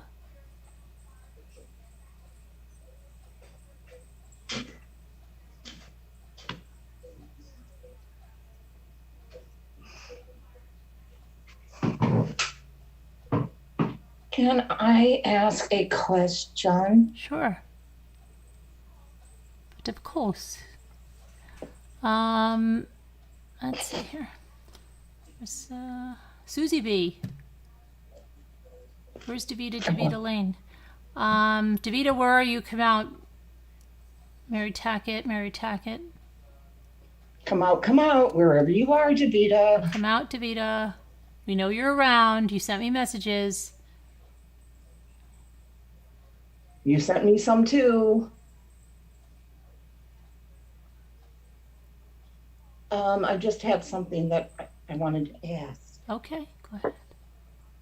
I think I got everybody. If I missed anybody, sorry. And Purple Passion. Oh, Adventures with Beth. Got you. Okay. All right. Yeah, go ahead. Don't get mad. I'm not mad. Why? You're not mad at. Okay, I'm not mad right now. But you're not mad at me. Not right now, no. Mm-mm. Okay, that's what I wanted to ask. Oh, why? You mean that's the question? Is that really the question? The heck, why is this messing up? I thought it was going to be a good question. Yes, that's really the question. Am I rubber banding? No, you're not. But I thought I thought I was waiting for a good question. Hi, Danielle. You're really not. I don't know why this is screwing up now. See, I'm back home. I have internet. You're not screwing up at all. You're not See, screwing. I knew you were mad at me. Oh, You're yelling at me now. I am not.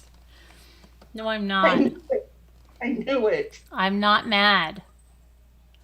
Oh my goodness. Not at all. Hi, Karen Duffy. I was waiting for a good, real question. Oh, sorry. I thought I let you down. I thought it was gonna be something good. Sorry I disappointed you. Oh my gosh. You know I love you. I got a t-shirt. Linda's asking you a question. Oh, okay. What is it? She says, Explain your video. What video? "Uh-oh, you're in trouble. What video?" Hi, What Tracy. video? I W. didn't pull up a video. I don't know what you're talking about. Hi, Gail B. Hi, Tracy W. Robity Bob. Double Vancouver Done. Chewy Gum. Danielle. What video? Carolyn, what video? Eva. Wow, I haven't seen you in a long, long time. There was somebody else I haven't seen. Came in threes. I haven't seen Birdie in forever. I haven't seen, well, it's more than threes. I haven't seen Purple Passions in forever. I haven't seen Eva Poole in forever. She's here too. Then Renee was back, and I think that's Renee W. that was back. Renee? Not Renee Nay. No, I don't think so. Where is Renee Nay? But it was Renee W., I believe. And then there was somebody else that was, I said, oh my gosh, I haven't seen you in forever. That was, oh gosh, it was another person. There's been oh gosh, who was it? Shay came back, where I haven't seen her in a while, but it wasn't Shay. Paradoke came back, where I haven't seen her in a while. She's back. There was somebody else that was gone forever, like the longest time. Oh, Mrs. McJagger was back. Oh, wow. Hi, Larky. And Deborah Stiosos. Oh, she's Deborah. Oh, yeah, Stiosos. Hey, Deborah.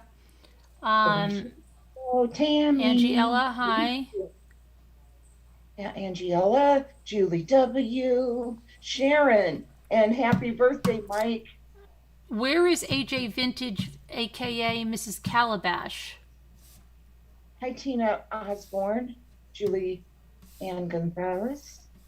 Oh, no, that was a post of me. Hi, A Tina picture? Osborne. Yeah. It just was me, laughing, like surprised, but not surprised, how I got in trouble from Pam W. Hello. those people saying, when I said that I thought their video was fake. You just told me why you've been away. Yeah, no, I know. I just said I haven't. I'm just going through the people I haven't seen for a while. Under Carolyn's, Yeah, my son goes to daycare, so I have a bit of a life again.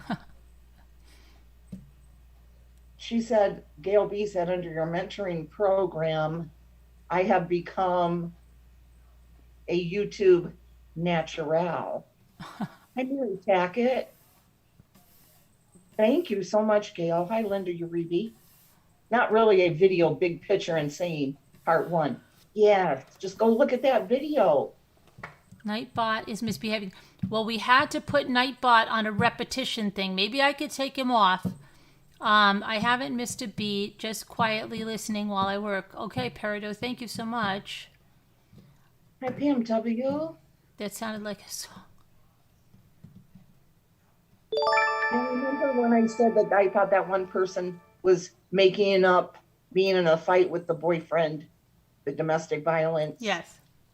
That's dear terms of service has the proof that it was a setup. So I just put that up there for people to watch. Because I apologized to her, and now I want her apology. But that's okay. I just wanted to say, it was fake.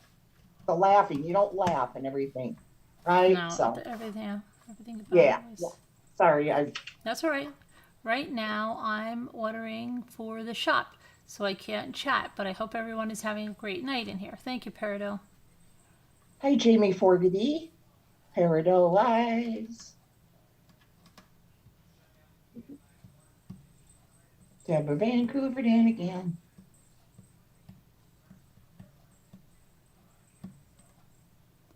Purple Passions. Yeah, you get it, Linda. You get it, Linda Uribe. You get. Okay, you didn't get it. Yeah, you got it now. Do you have it now, Linda? And Sharon, did you know you were on the missing persons list? Oh, there's Sassy Darcy. I was just thinking about you a minute ago, Sassy Darcy. Hi, Sassy Darcy. You never join any crafts or anything anymore, Sassy. And we miss you so much. I'm going to sleep now. Okay, but at least you're not a missing person anymore, Sharon. Everybody was getting worried they had you on the missing persons list. They didn't believe me that you were still around. Just like they don't believe me that Lisa D is still around. She is still around, guys, promise. She didn't jump ship. I just sent her seeds in the mail. Oh, did you open what I got you? Did you open the thing that I got you? No, not yet. The seeds, no. Not the seeds. Put them in the dirt. No, the thing that I showed you once here. Huh? The thing that I showed you once here that I found. Oh, so you want me to open it right now? Huh? It's whatever. I was going to do a little happy meal. All right, you do a little happy meal. Okay. Do it. Do a little happy meal. Okay. That would give me some content. Okay. All right. You'll have to watch it on Scooter's channel. It's not my, it's just a little something. But let's see. Where is... Yes. Hi, Rose. Ariana. I can always do the brushy brush for you guys, Where is Moo? Moo, come on, girl. She's here. Is she? She's fighting. Yeah, she is mad at me. For real. I don't even know what. Yeah. She has me blocked on her channel. I could not comment. Wow. Under her video. Really?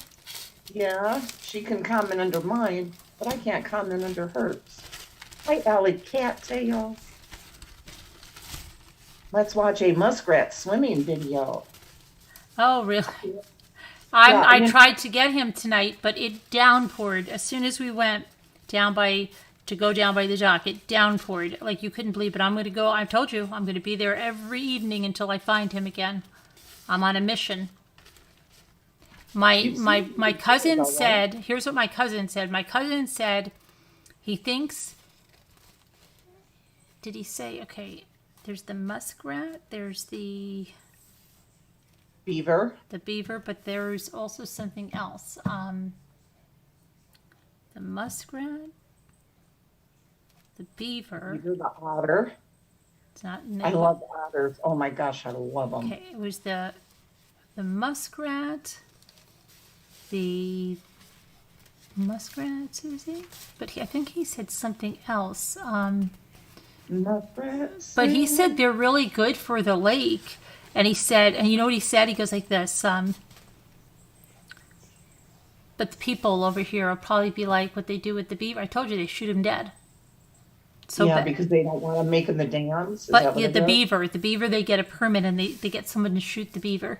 But he said, I don't know what they'll do with the muskrat. He said, but the muskrat is actually good for the lake because he eats some arrowhead or something kind of plant. I don't know what it is. He said, but, you know, the people around here, they love nature unless nature, except that, how did he say it? Jimmy said it so. People here, they love everything very natural in nature as long as it doesn't interfere with anything, and then they want that natural stuff dead. The way he said it, it was perfect. So he goes, so they'll probably have a meeting how they have to shoot this dead. And I feel sorry. I'm going to be like Moo. If that's the truth, then I'm going to trap him in a have-a-heart and take him somewhere. Mm-hmm. He's like, I don't think they should do that to the beaver or the muskrat. And, but I don't know. And then he said he thought we had these. I've never seen one in my life. What, muskrats you've never seen? Not in our lake. Never. No?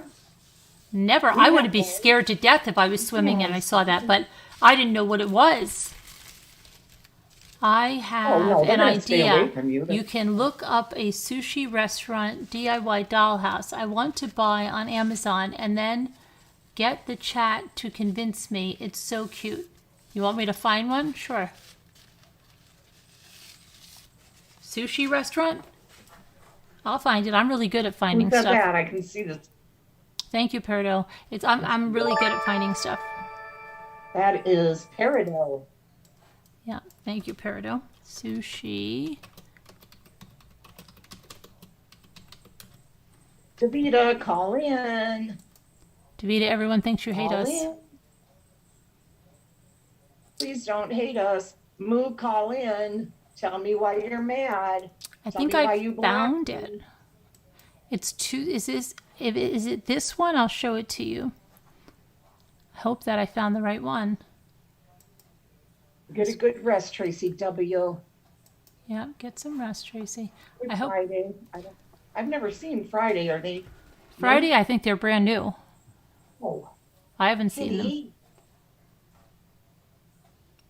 Come on, baby. Come here, Garnet. Yeah, I don't know. I really want to get it on video.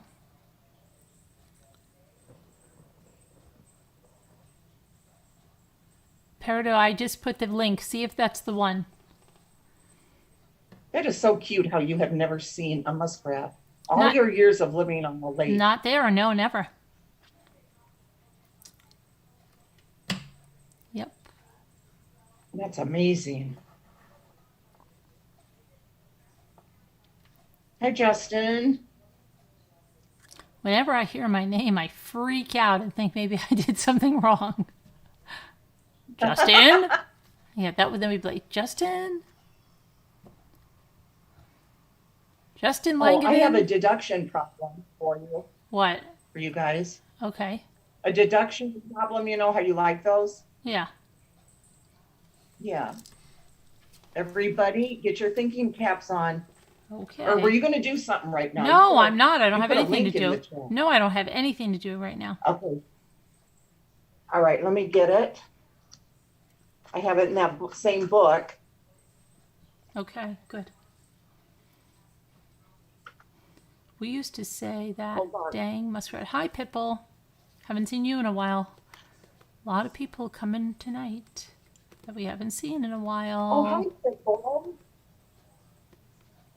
A Alley lot of my Cattails. subscribers are here. You were supposed to have jury duty today, but got called off. Happy because last time it was an awful child abuse case. Oh, yeah.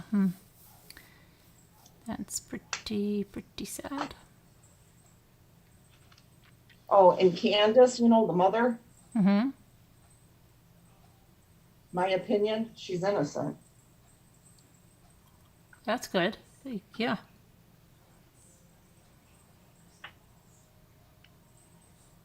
I think they both are.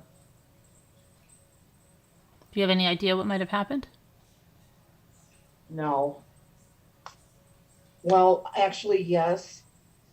What?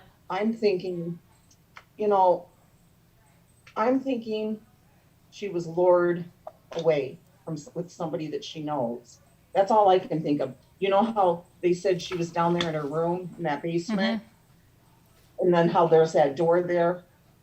This is just my thought, Right. Yeah, your obviously. thoughts. Absolutely. Disclaimer. Or Scooter's thoughts. And I think that someone that she knows, possibly someone from the church even, lured her away. You know, hey, come here. You know, let's go get some candy or ice cream, or I'm going to show you that puppy, or Mm-hmm. I don't know. Yeah.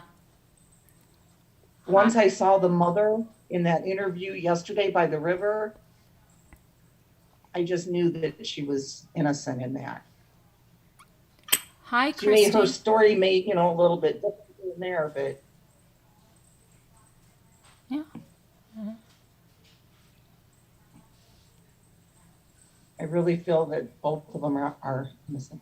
She's someone to hide from CPLs. Ah, really?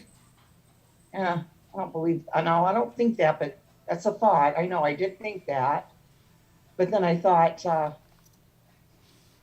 no, Alley Cattails, I had, you know, I was a little bit iffy. I wasn't convinced. I was trying not to judge her because, like Carolyn said about that one guy that we all thought, remember? Yeah. The So, guy yeah. you mentioned that we Shane. all thought was guilty, Yes, because he but had he every wasn't. guilty characteristic and Yeah. yeah, he had everything. He was like shifting, self-soothing. He was all, yeah. Mhm. And so I thought, you know what? I am not going to judge these people. But then, you know, I haven't followed it real close. And then I watched that interview yesterday and then the one today. And I totally think she's innocent. And I think he is too. Maybe he's hiding. You know what? I don't know. It's hard to tell, but I'm thinking somebody lured her, somebody that she knows. Could be. Yeah. Yes, Shane Carey. What do you think, Carolyn? Are you on that same I'm holding thing? off. Or? I mean, I haven't seen anything that I'm like, oh, she's.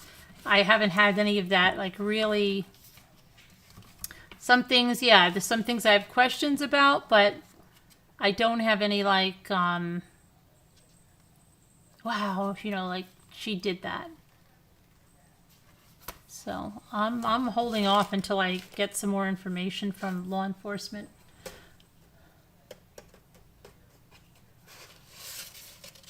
Natasha's recliner. We haven't seen you in a long time. How's things going? There's a lot of stress on around there with all those messages coming out, huh? The recliner must be getting a workout. Alley Cattails, it was And it's not just because the interviewer, that Chris guy, said it. I really thought when she went walking to the river with him and she goes, this feels like slow motion. I mean, I just knew right then she was telling the truth. I just knew it because she had she had such a reaction to that. Yeah, Linda Uribe, I would say that too about Scooter, except there's somebody that it's so funny that the one person, it's nobody that you guys know, but she goes, oh, that person's guilty. And then we're all like, really? And so it so goes against everything Scooter said. Say Linda Uribe says, you will think everybody's innocent, and she's much more skeptical. Oh, my watch is telling me that I've got to charge it. What is it telling me? It's got to charge it. But somebody was calling me. You know, though, I've been right before on these things. You know that. Well, well, what? you weren't right on the long thing. Well, come on. I mean, yeah. That I wasn't. Right. I fell for that. Only for the first day. Boy, you won't let me forget that. Or to breathe. Yes, it tells you to breathe. I think it's probably when I was getting I don't know, maybe I thought I was getting all stressed up going through that trial. Don's first wife, right, she's homeless, right. Yes, Mary Rose, we know all that, went through that 5 to 6 kids, CPS, correct.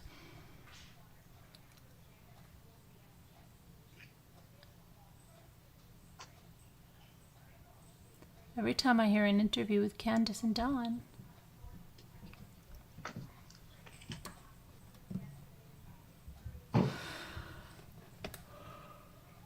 They don't understand time. Yeah, I don't know. It just remains to be seen. Allie Cattails, why did you have to say that, Carolyn? She's going along, so come on. Because I was the first one to tell Carolyn about that. It was after we got off a live one night. And I said, oh my gosh, you have to check out this case here. You'll see this little girl screaming and she's being abused. And so she went to the video and looked, she comes back and she's like, I said it's not true. Mark it down. Mark it. I'm telling you, mark my words. And she's like, well, I think it's true. I said, no, please, Scooter. It is so fake. Mark my words. What father would sit in the car like that? Yeah. Sadly, no, is trying to sell you out to an illegal furniture ring. Oh my gosh. That's so sorry. Well, hey, but I've been right. Other ones now. Come on. People that you didn't think were shady, and I thought they were. Yeah, I know. Usually you give everyone the benefit of the doubt. Sometimes I just get a feeling. But how did her bedroom look? Because I was driving when I was listening. Oh, that was the worst part of it. That was downstairs. It was the strangest staircase. Right. I don't even understand how that staircase works. I mean, you know what it reminds me of? There's this house out in Long Island. It's a multi-million-dollar house. Lisa D had said it. And she had said their island, they have a big island like I do, and the island comes apart, and then there's a staircase and there's a wine cellar. But it's not scary like that. Or a cabinet opens up. It's something weird. And this staircase appears and it goes down to the wine cellar. But this thing is scary-ish because it's you could see even the guy was creeped out going down it because he's am I going to get stuck in there? What's going to happen? You wouldn't have got me down there. That's kind of stuff I can't even go down our tube slide. Even though Luke could be on the bottom shining a light up, right. I have a fear of going into I can go into a half open tube slide. I cannot wrap my head around the closed tube slide. I cannot do them in water parks. I cannot do them in ours, even though ours is small and I can see you're going to come out. For some reason, I can't. One time Luke stood there with me, and I was up on the top of that swing set for like, and I kept saying, "I'm gonna do it, Luke. I'm gonna do it. What's gonna happen? Nothing's gonna happen to me. Nothing." And then he was like, "Okay, I'll be down there," and I'm like, "No, because something's gonna happen. I don't understand." I can't do it. I don't know I what. get like that too. I'm very claustrophobic. I Oh, you should just see me in an elevator. I just like have Oh, a fear that something is going to happen. Like, I don't know. Like, I just, that my face is going to get pressed up. Like, there's going to be some kind of a malfunction and my face will get pressed up against something and I won't be able to breathe or move, or my arm will get caught. Like, some kind of freak accident in the tube. yeah, yeah. I just get scared. You Okay. wouldn't catch me going down that. Yeah, I hear you there. So her bedroom, I mean, yeah, I was driving back from the cottage, but I had it, my phone on so I could listen. And heard where they had to climb down this, and it looked really dark from what I could see. But did it look nice down there in her room? Like she had a nice bed No, and stuff like that? it looked like a totally unfinished basement with a 2x4 bunk. I don't even know if it was a bunk bed or if it was just a bunk. It was made of 2x4s, and it was very cold looking. And they had like the electronics. They had a few like flat screen TVs around, but it was very. Even the interviewer said when he got like nothing really, he could handle everything else in the house except when he got down to the bedrooms. Now, was she her bedroom the only one down there, or No, is the they parents' have one bedroom? down there too. What do you mean? The parents have a bedroom down there? Hmm. Oh, okay. Well, they sleep down there too. Then she's not the only person down there by Yeah, but it's herself. just, I don't know. It's just, it wasn't like, even if it was a base, like I don't know. It wasn't cozy at all. I just, I don't know. But what does that? Let's see. Well, there was somebody saying how bad it was. Did that make you think that she's guilty? That No, it that they're doesn't mean guilty it's then somehow guilty. I because mean, of that? it can just mean that like that's what it is. But yeah, I don't know. I don't know. But they say like the shoemaker's kids have no shoes, and he was a sheetrocker.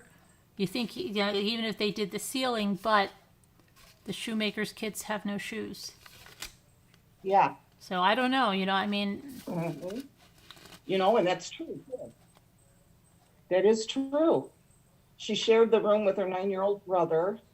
Um, but the parents have a bedroom down there too. So there's actually two bedrooms down there, right? I don't even know if it's set up into bedrooms or it's just like one side and the other. I don't even. It's probably like a root cellar. Yeah, that's kind of what it looks like.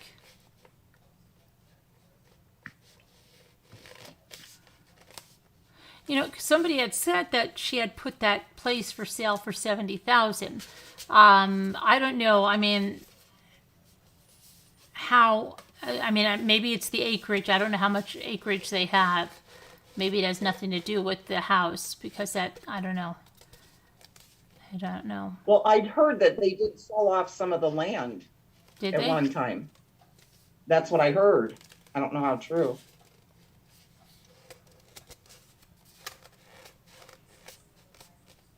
And they said the only picture that was in the house was of her missing sister, and the missing sister holding her baby or No, with her something with her ex-husband. husband. With the ex-husband, yeah. Um,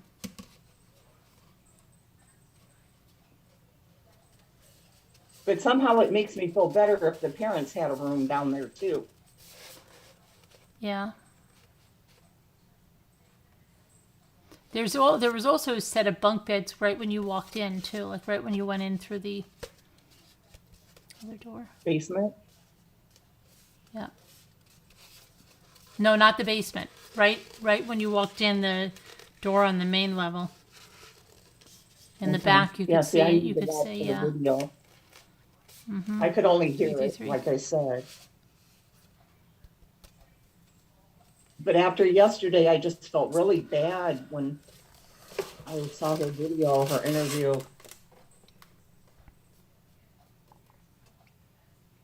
She could just be one of those people that it's hard for her to show her emotions. Maybe she's all closed up inside. Maybe she has things she feels guilty about. It was 42 alley cocktails. Do they have pictures of the house inside on Zillow?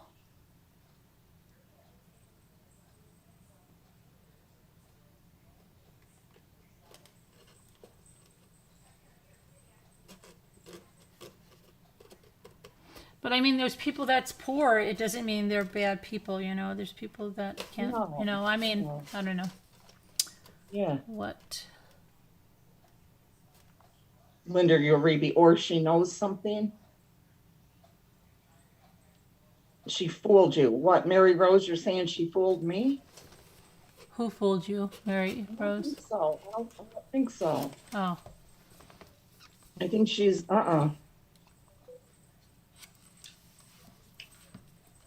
You know, I could be totally wrong, but I really think I think the mother's innocent. And I've only seen the father on that first interview, but I think he is too. They've never had anything about, but drug addicts evading CPS become excellent. Are they drug addicts though? Do we know that for sure? not for sure. I mean, we heard from Hunter, but that's not. We don't know anything about drug tests or anything. Really. Yeah. I mean, just hearsay and stuff. Yeah. It's all hearsay. It's not about being poor to me, right? It's not either to me either. Gosh, I hope they find that little girl. I think, like, I don't know, maybe she is somewhere because she Really? wasn't Like she alive? wasn't worried. See, the thing is, she wasn't worried at all about them coming in the house. Now, if something happened and somebody was responsible, you'd be like really nervous. Someone coming in the house, maybe you missed something, right? I don't Yeah. know. I just think she would be like, "Oh no, I can't have you at the house today. You know, I have too many things to do." She accommodated him everything but the tool shed. Yeah. And he was thinking maybe Don was in there and didn't want to be questioned or something. And that kind of what he Good night, Tammy. alluded to.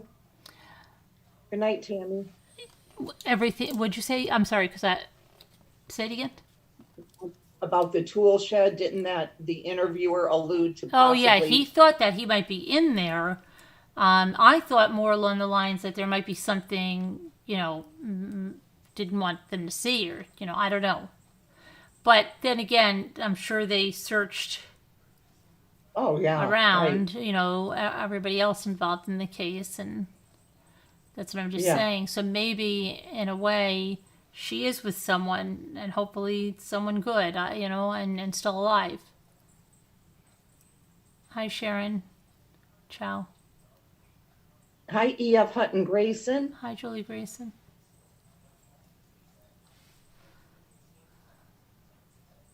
I have lived with a pathological liar. Maybe it's because I have lived it. Tool shed thing bothered you, Deborah? Hi, Sharon Chow. Yeah, they took the remaining kids for a reason, though. Right. Yeah. Um, yeah, I was trying to think what that reason could be. I mean, it could be that they failed a drug test. I don't know. It could be. I mean, that is one of the reasons that they would do that, but we don't know for sure. Wait, somebody said she lost her first two kids to meth. Is that true? Wait, are you talking Somebody about just the said that. first wife, his first wife, or are you talking about Candace? I didn't hear that about Mary, Candace. Mary Rose says she lost her first two kids due to meth. Do you mean the first wife, Mary Rose? Lake.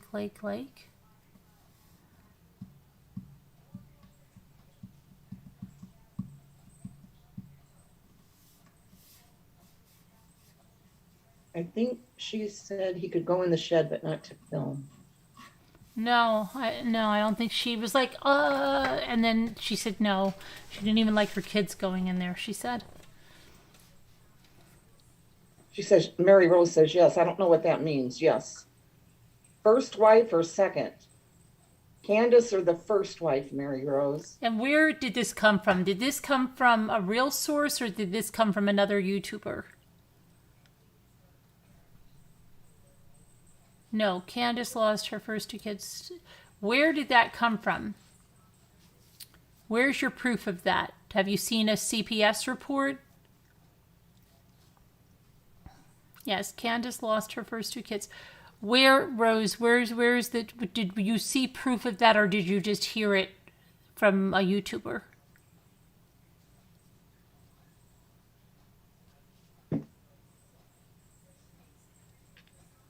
Yeah, because I never heard that.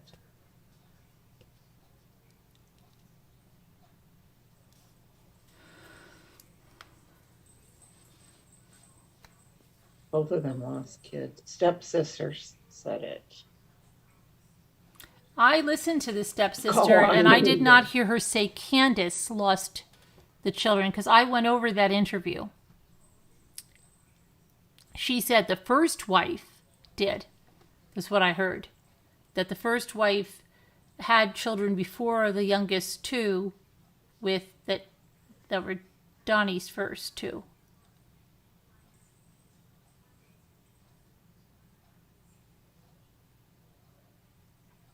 CPS reportedly told the court. Where did you see this though? Did you see proof of that?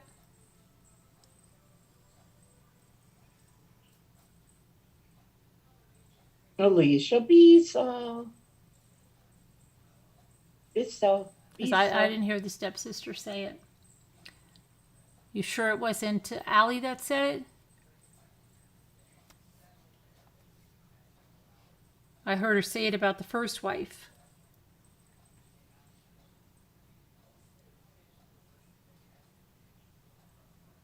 What does he have Hutton mean?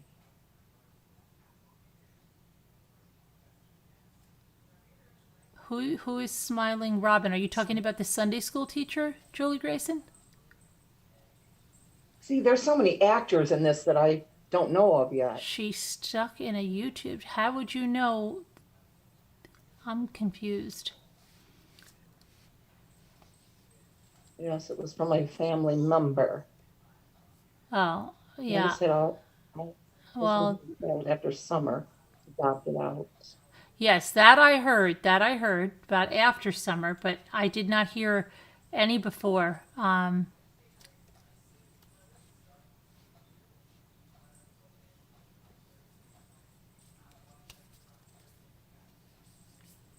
Oh gosh, I hope she didn't do any. No, I don't think the mother did anything. I really don't.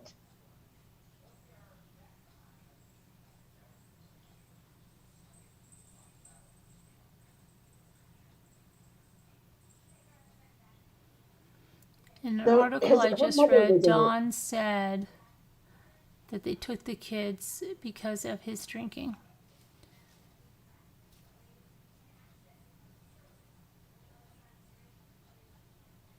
Smiling Robin. Yes, I put it on my Facebook. I know that smile and that voice. Yeah, but how do you know she went on a YouTube channel under another name? How do you know it was her?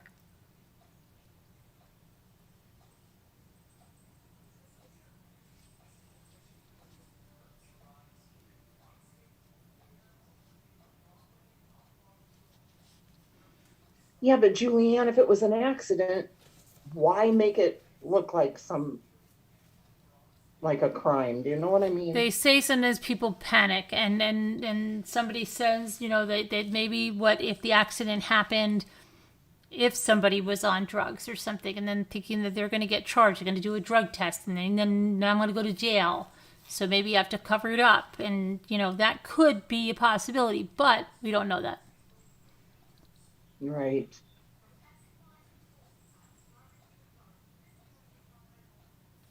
Right, exactly, Linda Uribe. We're not going to Oh, know right. anything until we get that. Yeah. She was on panel. Smiling Robin. She was on She was panel. yeah. On Carolyn's panel? Oh, no, no, no, no. Say, so she didn't sneak in, then she made herself known under that YouTube name, right? If she went on panel, I, right? That's not sneaking in. If she went on panel on that name, then she went in as herself, right?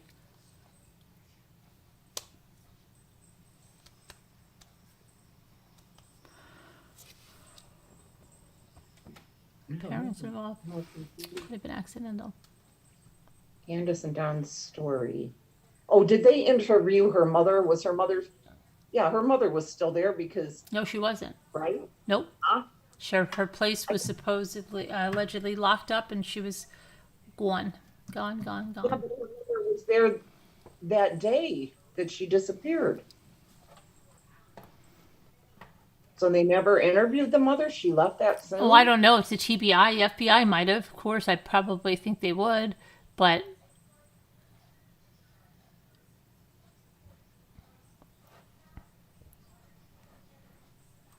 let me look at something. If there's any other update.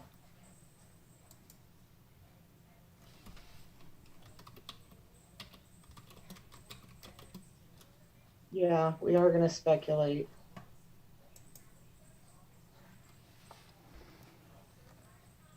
Right, Christy Jane. That's what I would think, Even if they were on drugs and something happened accidental, I would think when they came off the drugs, they'd say, hey, yes, this is what happened. But you never know. Everybody thinks different. But I don't think that happened, but it's a possibility.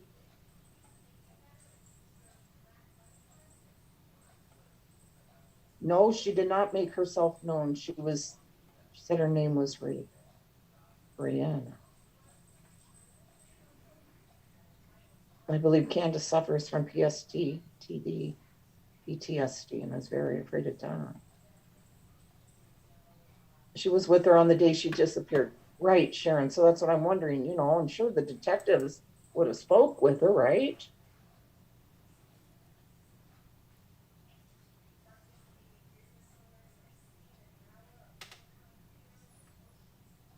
Right, Rose. That's very odd. What kind of grandmother leaves town when their grandchild is missing?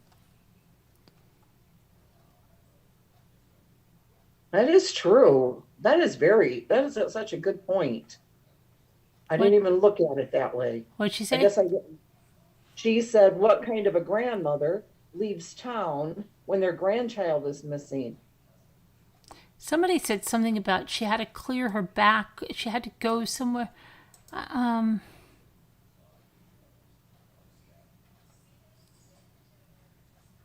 Sassy Darcy says, trivia.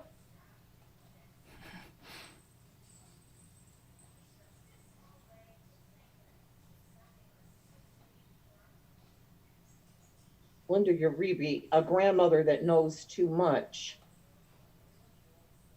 Allie Cattails, that does seem suspicious.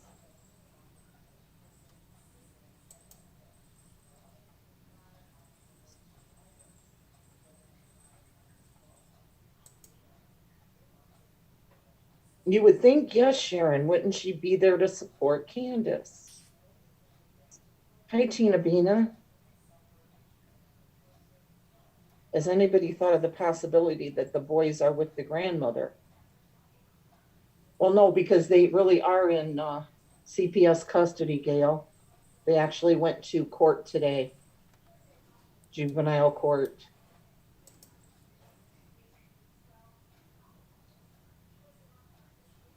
Candace is disturbed. She has fetal A. alcohol syndrome, they think. That's what Mary Rose said. Where did you hear that? Is that just something you're thinking of?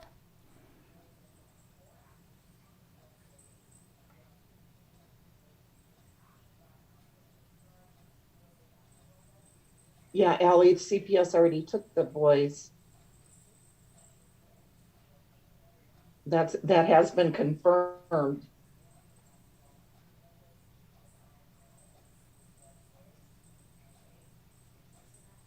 See, somebody said something.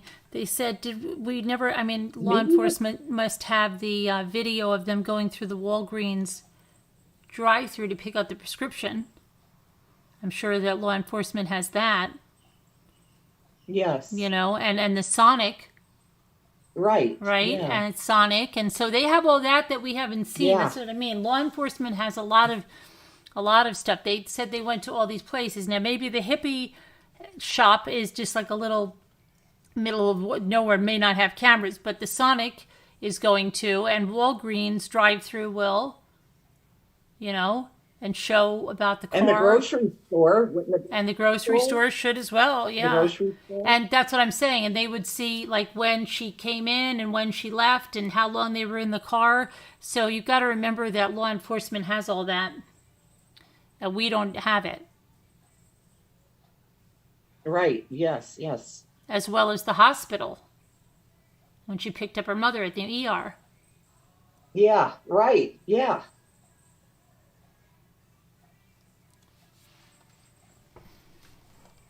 Didn't John told the news that the boys are better off away from him and Candace? Away from, I think, all of this stuff that's going on, I think he said. I don't think he said from, yeah.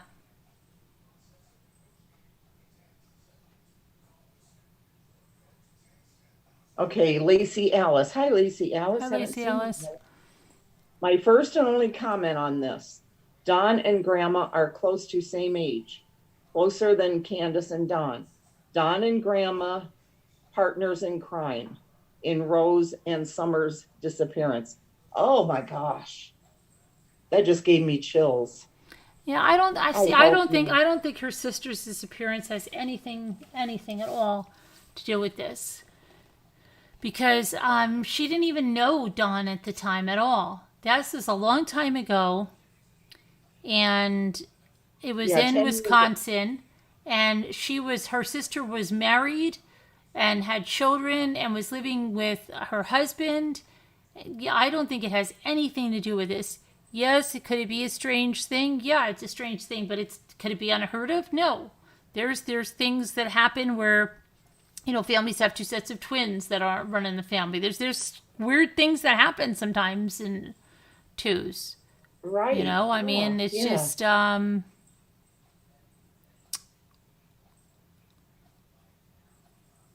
think it would be more suspect if, like, say it was her son that went missing and not found, 5 years earlier. Then I'd say, well, wow, there's something going on. Mm-hmm. Like when they that lady that kept having babies that kept dying, and then they found out she was killing them or something. Yeah, then I'd say, yeah, okay, well, that's 3 babies. Or there's people that had like 5 house fires.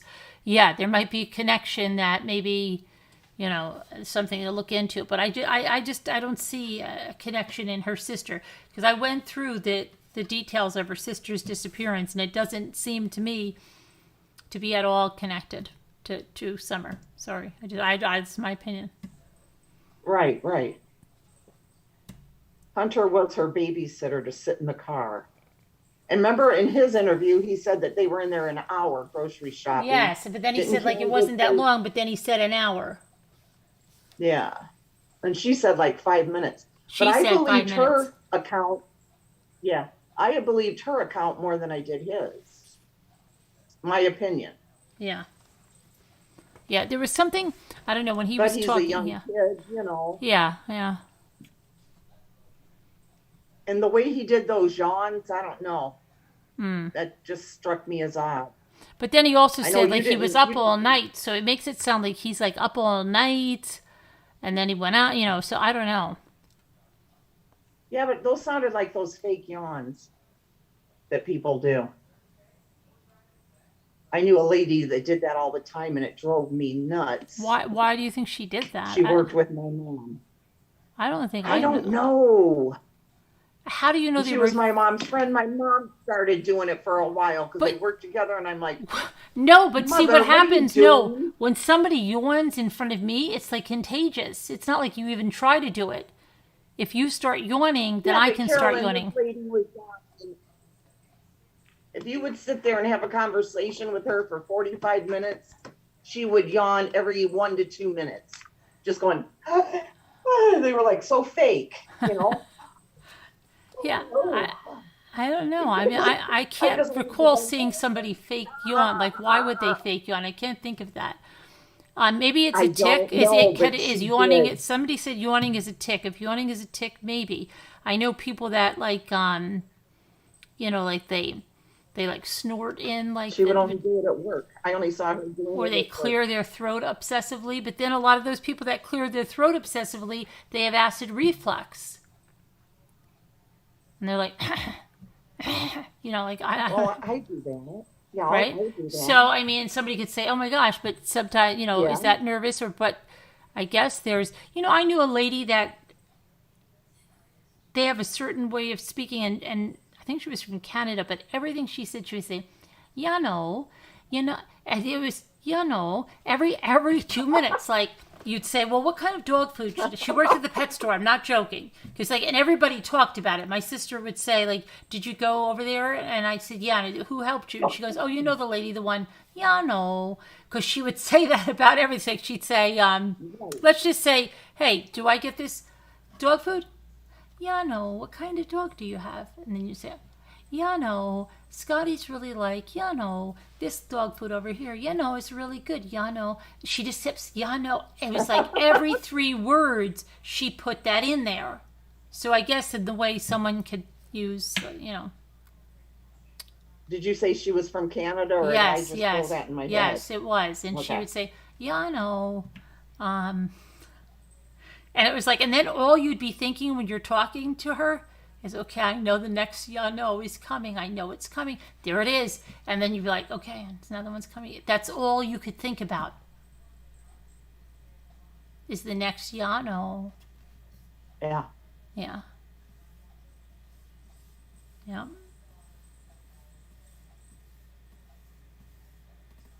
Like some people say at the end of the day all the time. I actually had a counselor once that said that constantly, like every other sentence. And at the end of the day, it's this. Da, da, da, da. At the end of the day, it's really about this. And then, at the end, and he said it so much that someone got him a sign for his office that said at the end of the day. I'm not kidding around. One of his patients must have been like, okay, this is ridiculous. I got to get this guy a sign. He said that all the time. All the time, like multiple times, like, yeah, and people can be like this, and I think it's all, but at the end of the day, it's really you got to take into consideration this, and then, yeah, maybe it is something else, but I've always thought at the end of the day, it really boils down to this, and I was like, oh my gosh, stop it.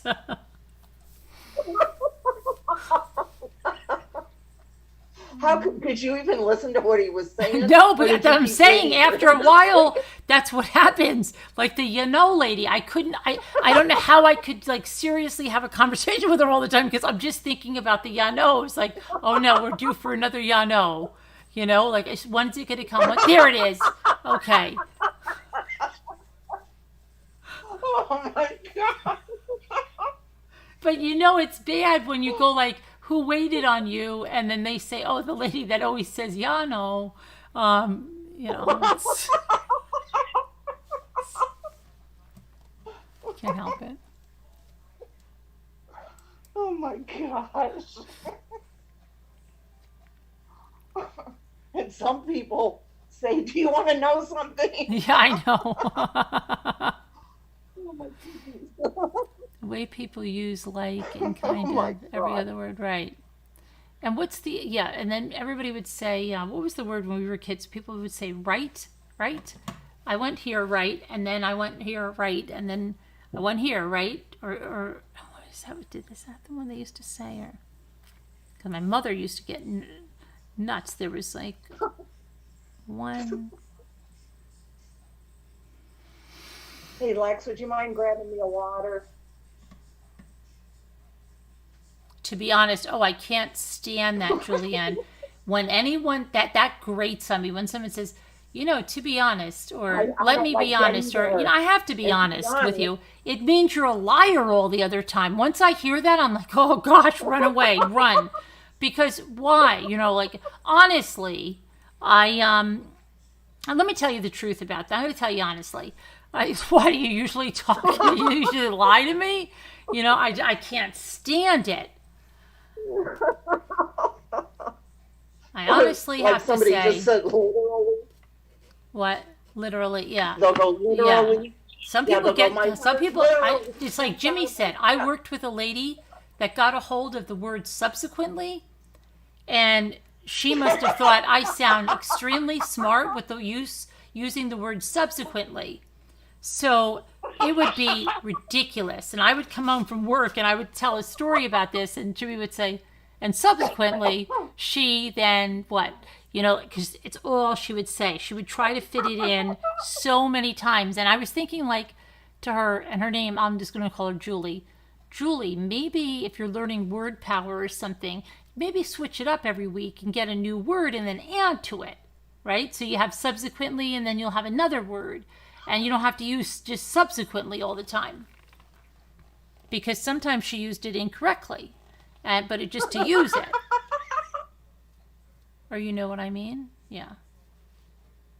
It's Oh just my certain God. I never things. did that before, subsequently. Jimmy worked with her? No, I did. You Oh my did. gosh, it drove me insane. Subsequently, we can get those things that you wanted, and yeah, and we'll get that all together, and then subsequently, and I'm just like, I would be like from my office thinking, like, because she talked very loud on the phone too, so it was just every time she said it, it was like she learned a new word, and she was not going to stop it, or believe me, or trust me, just trust me. This is, or you know which one I hate? I'm a good person. I Oh, I find the know. worst liars, especially on YouTube, they constantly remind you that they're a good person. Okay? A good person Yes. doesn't have to remind you that they're a good person because their actions show that they're a good person. When anybody ever says, I'm a good person, okay? I'm a good person. They're usually not. Okay, because they're trying to, because deep down they know they're not most of the time, and they're trying to convince you that no, I'm a good person. Honestly, I'm a good person. Let me tell you that. At the end of the day, I'm a good person. I mean it. Trust me. And subsequently. Subsequently, anybody would say that I'm a good person. Or I love when they say, like, they do something really bad and they go, everybody does it. We've all done it. And it's like something like horrible, like called somebody's, it got them fired. Like they'll say like the most crazy thing, like, okay, so yeah, Uh-huh. good. A year ago, I did call CPS on her, but you know what? Everybody does it, okay? We've all done it. We've all done things that and it's like, wait a minute, hold on, what did you just say? Like they just say it like it's no big deal. I did get her fired, but we've all done it. What are you going to do? And they just say it like it's fine. That's what's funny. Uh-oh, Scooter froze. Scooter froze. Oh, no, there she is. Your mom always says, trust me?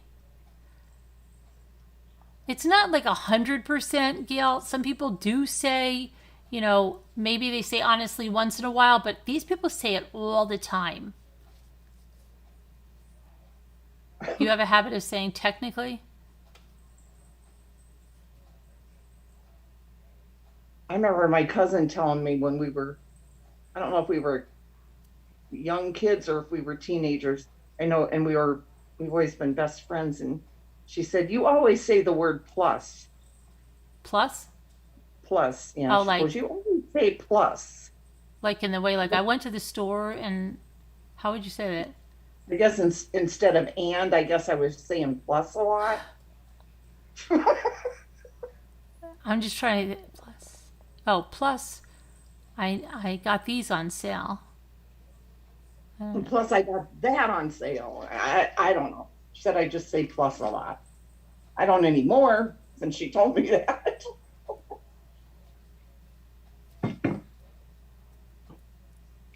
but literally that cracks me up because they'll say, my heart literally jumped out of my chest. It's like, no, it didn't. My friend will say, "Did you hear this?" Or every other word is a cuss word. Yeah, I can't stand that, Nancy McMichael. Yes. Alicia. Oh, guess what they have at Dairy Queen, guys? What? We stopped there on the way home tonight. What?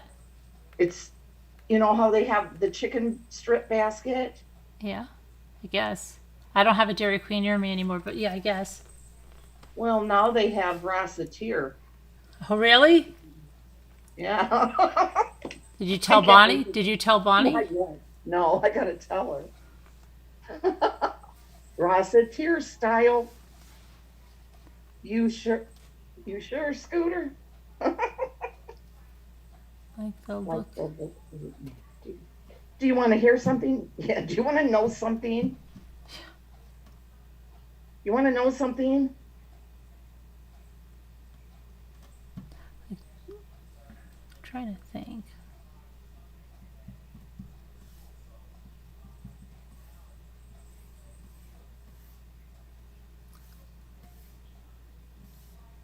Yeah, right, Julianne Gonzalez. Or you know what I hate? Like there's that persuasive language. When I hear someone using that, I'm like, oh please, I can't. It turns me so far off. Like, well, I think you agree with me that I think we can all agree that they're guilty, right? You can like they or that's not even that one. That's not even that I'm looking for. I'm looking for Bless you. which is the other one they always use. Scooter Hooters.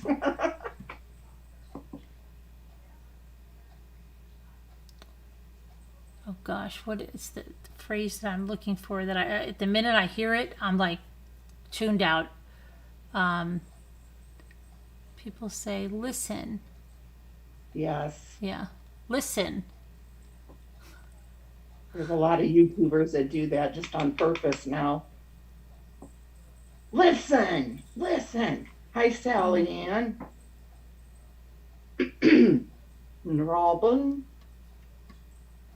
Trying to think. There's a.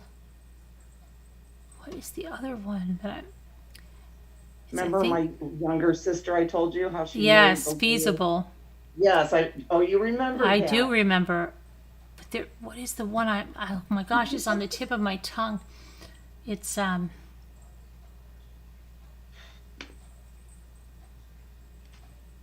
mean, can you imagine that though? Isn't that a little condescending? what? To say feasible? No, that she was learning one new word a day and using it in a sentence because he wanted her to, because he was a Oh. lawyer. Turns out he was a shady lawyer and lost his license and all that. Hi, garbage. Lorraine. I'm Hi, trying to think Lorraine. of. Trust me, I'm such a good person. Yeah, it's not trust me. It's Oh my gosh, it's what the heck is that one? And every time I hear it, and I know it'll come to me, and so many people on YouTube say it, and there are people that are trying to convince you of something, and It's the listen, isn't it? Listen. no, it's Listen. it's not. Am I right? Am I right? No. Oh, yeah, I know what it is. Makes Hi, sense. Frida. Does that make sense? Yeah, does that make sense? Does that make sense? Yeah. Yeah. So I did that. Does that make sense? No, it doesn't.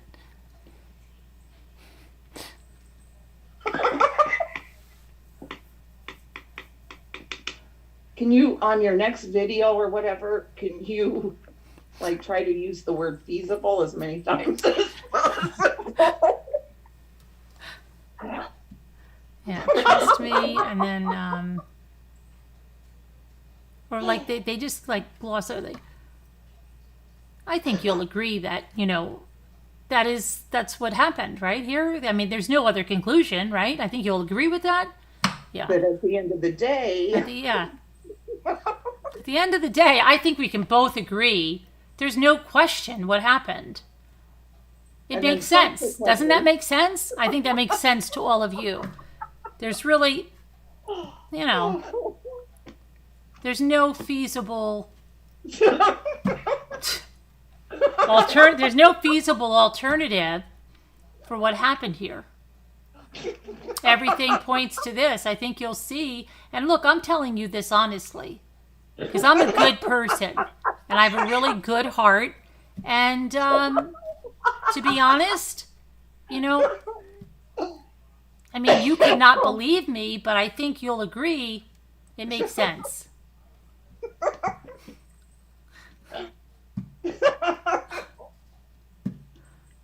It's very, my gosh. that would be funny if you made a video with using all those sayings Right. over and over, you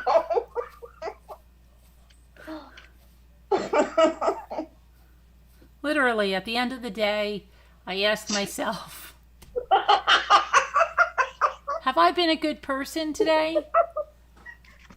And I think you'll see that I am a good person. You know? And listen. Now listen, because I'm tired of going through this all the time. I've told you honestly what's going on.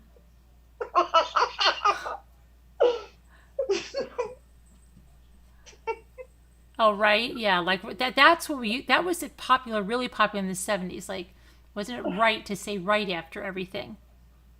Right? So I went to the store, right? And then I went, then I got the peas and the carrots and the onions that you asked, right? And then I went, yeah, it's just like.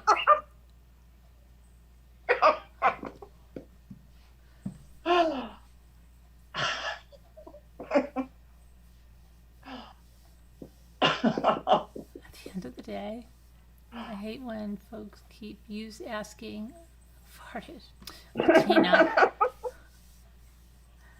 as they go on and Oh my on telling you goodness. how important they are. Yeah, right. I am Chewy. I can remember, just when you said that just now, it brought me back to when I was a teenager and I was spending the night, over at my granny and grandpa's. And would get home. He'd work straight three. What was it? 3 to 11 or 4 to 12 at the mill. So she called him at his second home, which was the tavern, the Whistle Stop. She'd say, "Call your grandfather at his second home and tell him to bring home such and such." So I called there, and I think she said to get donuts, because I guess, me staying there and we'd all have donuts. And it was something else. And so, he got home about, I don't know, 2 o'clock or something like that in the morning. And he kept going on and on about how the bakery was closed. This other place was closed. So instead, he went here to get the donuts, and he went there to get whatever else she wanted. And he just kept saying those things over and Oh, that's like the over. Sesame Street. Like a stick of butter, a quart of milk, Yes. container of milk, whatever the heck it was. Like stick of butter, container of milk, it's whatever else. But there's a part of Canada where they say A after everything. A, Hey, yep. right? Hey, Yep. After everything. right. Yep. Right on. Remember? That's another expression. Remember right on? Right on. Yes. Right on. But I remember we were sitting there, her and I, watching the Late Late Show. And he said, so he kept repeating, okay, Vay, I stopped. I went there to get the donuts. And I went there to get that other thing. And finally she just stops and looks at him, and she's like, okay, Randy, I heard you the first time. I felt so bad for him because he was like so proud of himself. It was so cute. That's that house that I took you guys to, Right. my grandparents. You also have a bad habit of saying they say, And people ask, Yes. who is they? Who is they? Yes. Yeah, like sometimes Jimmy, right? Like, what did he say tonight? Because I said something, and I mean, it was like one little, like, it was like Bobby Brady and exact words. Yeah. Because I said something like, he said, if you want it, you better go get that note. And he goes, who said that? He didn't say that. And I said, you said he said that. And then he goes, he said, maybe you'd like to go get that note. And I said, oh my gosh, what? He said, you said, he said, you better go get that note. And I'm like, okay, come on. Are you serious? This is an episode of the Brady Bunch? No, this is me and Jimmy. Oh. Because no, but the thing is, he acts like the person didn't even say anything about the note. Like the way he goes, I said, and then he told you, you better go get that note. And he goes, who did? And I'll say the person, he goes, he didn't say that. And I'll say, you told me he said that. You told me. And he goes, no. He said, maybe you want to go get that note.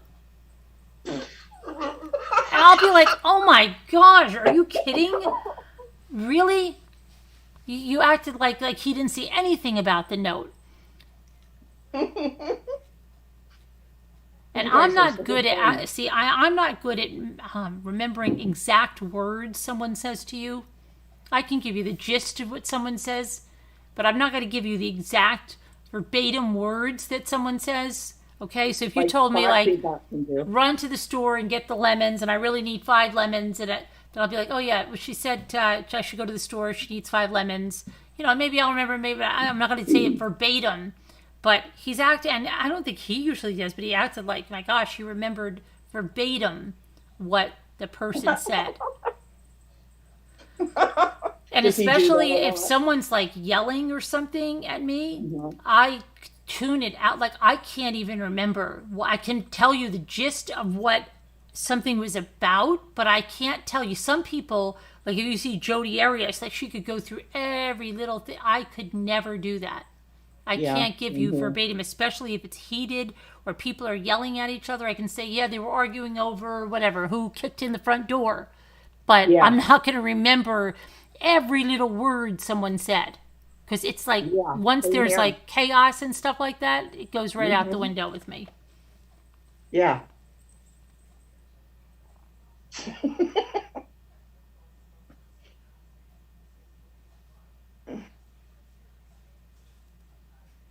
Oh boy. Hey man, you were really acting up last night. Did you want the deduction problem, or is it too late now? Where's the deduction problem? Okay, everybody get your thinking caps on. I still have mine on. Let me find it here. I thought I had it marked, but I guess not. It'll take me a minute to find it. You should have been prepared. I know. I was looking last night. I didn't get a chance to ask you if you wanted to do it. Now my watch is charged. That's good. When I was nursing, I could remember almost every word, but now my brain is random.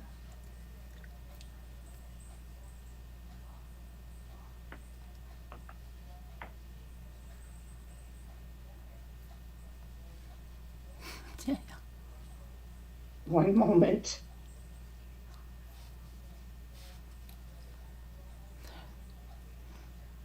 We pause for the station identification. Remember that? Yeah. Station identification. That's so stupid. Like, I don't know what channel I'm watching. I'm glad they came on and told me. There was only like 5 channels at the time, right? So, yeah. Station identification. Well, this isn't the one. I'm going to have to still, this will be a different, this is just fun with facts and figures, and then I'll find that deduction one. I'll just give you this one. Okay. Alicia, Julianne, everyone, Chewy, Adventures with Beth, Thinking Cap, Deborah, Okay. Take the number of, Carolyn, you're going to need a A piece of pen and paper paper I need? Okay, and a I've got my pen. paper. Let me get my pen. Everybody is going to need to write it down. It's 5 questions. Uh-oh, 5 questions, guys. Danielle. Well, I can't promise you that. Uh, okay, Danielle, there's no fractions used here, so that's good, right? Okay, take the number of people in 4 quartets and multiply it by the number used to indicate October in dates.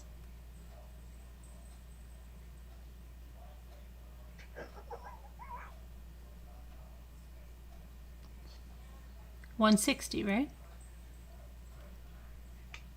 Let me look.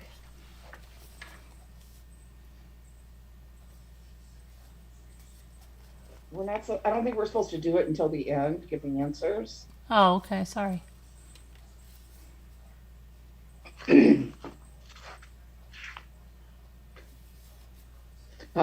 Next, divide by the number of letters in the name of the European country that contains Lisbon. Danielle C. La, la, la, la. You do too, Alicia. Oh, Deborah, come on now. Wait, we're dividing that one number by that? Yep, by the number of letters in the name of the European country that contains Lisbon.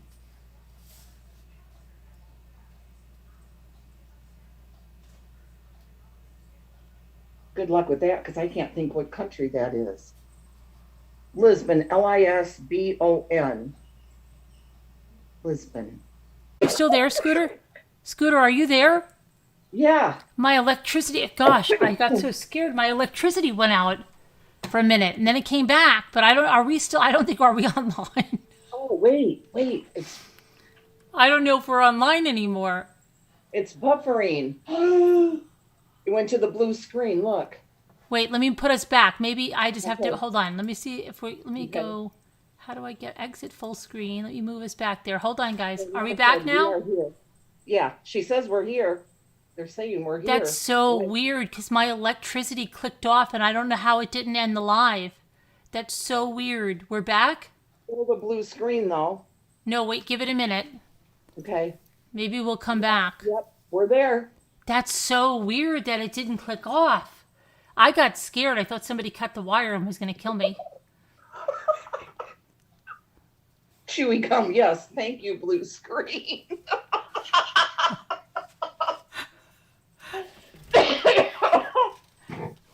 Oh my gosh. I got saved. We'll continue on now, class. Okay, so I was back at Lisbon, right? And Yep. you said to Divide the number of letters in the name of the country that Lisbon is in. by the answer in number 1. Yes. Divide that by the number of letters in the country. Yes. Okay. Yep. All It is your favorite quiz ever? right, hold on. Let me just do this first. So I didn't get to do my stuff. Oh, you got a new deputy rambler. So now I got that answer. Okay. Hey, MTGV TV. Welcome to being a deputy rambler. 2 seconds of a blue screen saved my sanity. Okay, guys, back to it now. Are we ready for number 3? Yes. Okay, now subtract the number of wings on a robin. On a robin? Uh-huh. Subtract that from our number on number. Okay. Yep, on All number right. 2. Okay. Okay, ready for the next one? Mm-hmm. Add the number of donuts in a half dozen. To that now. Okay. Got it. The gods are telling Scooter to stop. Danielle. Okay, and then the last one. Mm-hmm. Divide by the value of the Roman numeral 6. Divide by the value of the Roman numeral 6. Uh-huh. Hold on 1 second. How is that? 6. Imagine how much questions the dolls get. The dolls. Yeah, chewy gum said that. Oh, sweet baby Jesus, says Alicia.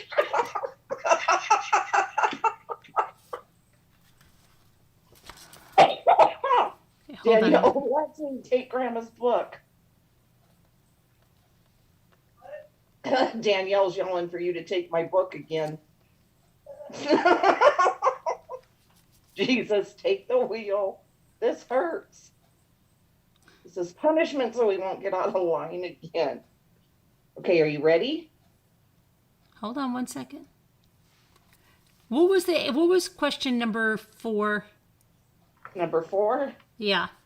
add the number of donuts in a half dozen. Okay. And then number 5 was Number 5, divide by the value of the Roman numeral 6.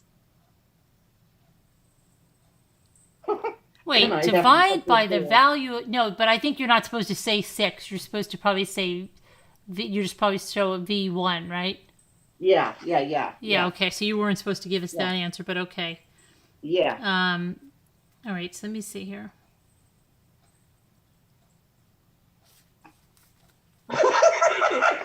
Wait, I just have to see something. Hold on a minute. This isn't this all one. It's all one problem, but 5 steps. Oh, wait a second. I see what happened. 3 was subtract the robin's wings, right? Yes. Subtract them. Okay, that's okay. All right. And then it was add a half dozen donuts, right? Yes. Okay, now it's making sense. Okay, Okay, I have the answer. and Julie Let the W, let the what was chat number let the 1? chat put their answer up, and I'll just write my answer here. Okay, but Julie W, what was number 1? It says take the number of people in 4 quartets and multiply it by the number used to indicate October in dates. Julianne Gonzalez has it?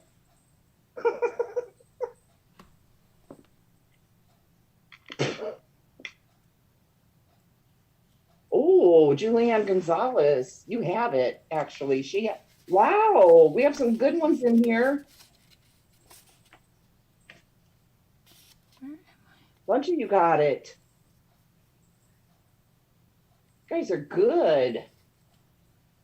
It says, our answer is the number of quarters in a regulation professional football game. Is yours? Which is 4. Mm-hmm. Yeah, because you take 16 times 10, you get 160, right? Then you next one was that we divided by the number of letters in Portugal, Right. which is 8. Yeah. Right? So then we have 20. Divided by 8. Then we have 20. Then we subtracted 2 robin's wings, so we got 18. Then you said add 6, half dozen, that's a half dozen donuts. You add 6. And we have 24. Divide. And then divide by 6. You get 4. Yes. Oh, you got another new Rambler. Hey, Wendy Dickerson. I haven't seen her in ages. Hi, Wendy. Welcome to being a Deputy Rambler. Welcome.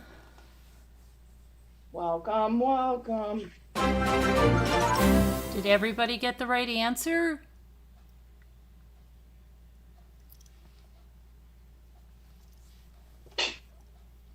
A lot of them did, actually. Hi, Amy's Justice League, Portugal. If you get the country wrong, you're screwed unless you get one with the same number of letters. Yes, I didn't know what the country was. I was going I to say feel like they Spain. asked us a question about Lisbon the last time. I think we might have done this one, Did we? actually. I I'm remember thinking, something about Lisbon. You only answered Portugal, yeah, she got that one right. but she lives in Brazil. Yes, but no, she doesn't. She lives in Peru. Okay, here's a deduction problem. Do you want it or no? Is it too Yeah, let's late? try one more. And then Betty Bye Yeah, or off it. Start your then day. Betty bye. Okay, yeah. Boy, the numbers dropped with that. Oh boy. They're like zoom. Bye. Okay, four suburban.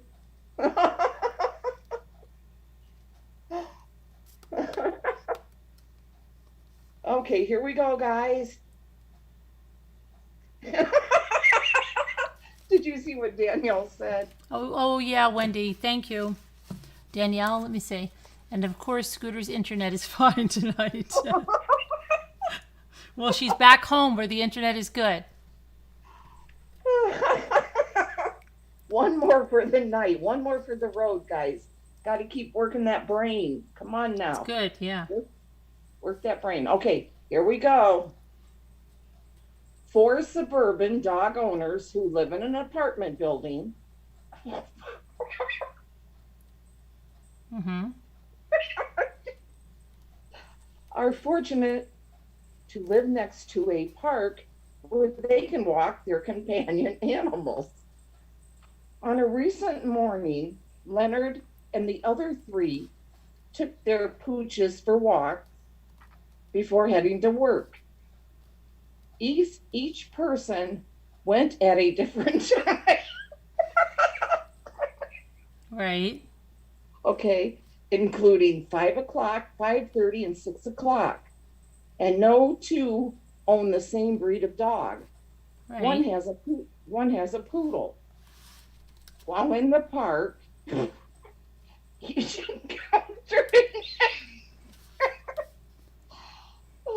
each included an animal encountered an animal that he or she does not see that often. From this information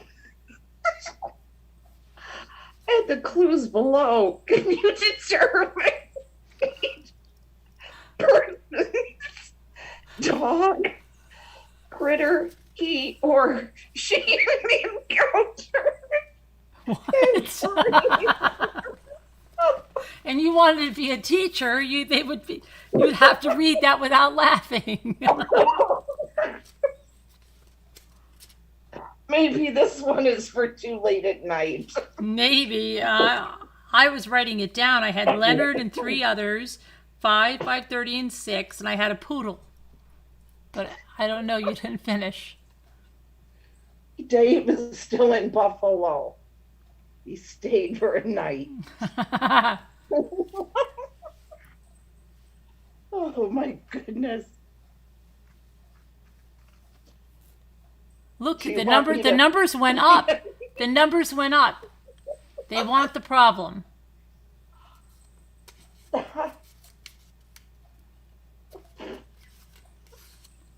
The answer is squirrel. Needs 4 times. Answer is score.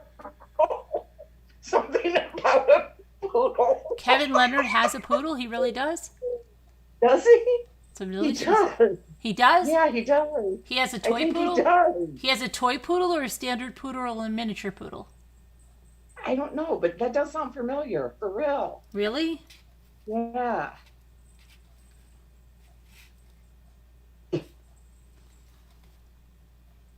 Okay, here's the clues.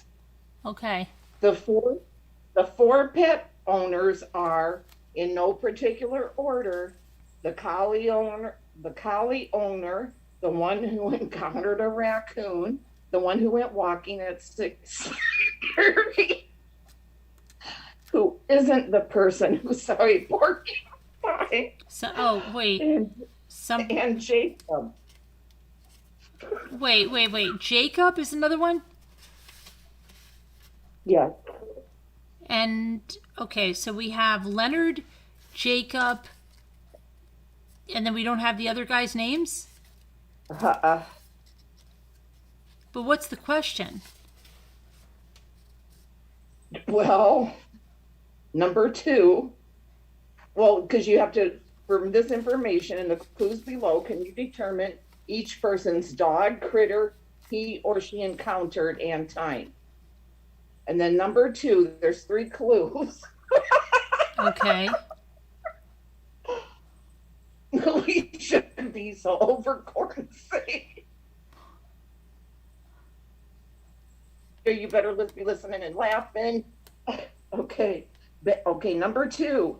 Betty went for a walk sometime before the one who encountered a skunk, who walked sometime before the beagle owner. Oh, boy.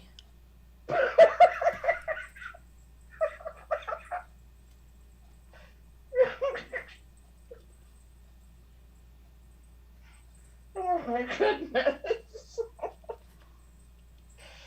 And then the last clue, the man who owns the terrier went for a walk sometime before, but not immediately before, Samantha, who didn't see a groundhog.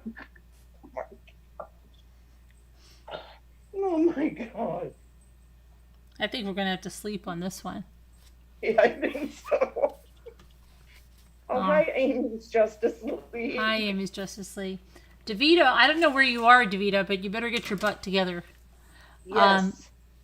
Anyway, We want you to come up with this solution and tell us tomorrow. Everybody will do that tonight, okay? Yes. All right. Everybody take care. God bless. Prayers for all that need them. We'll see you tomorrow. Bye, Scooter. Love you guys. Bye.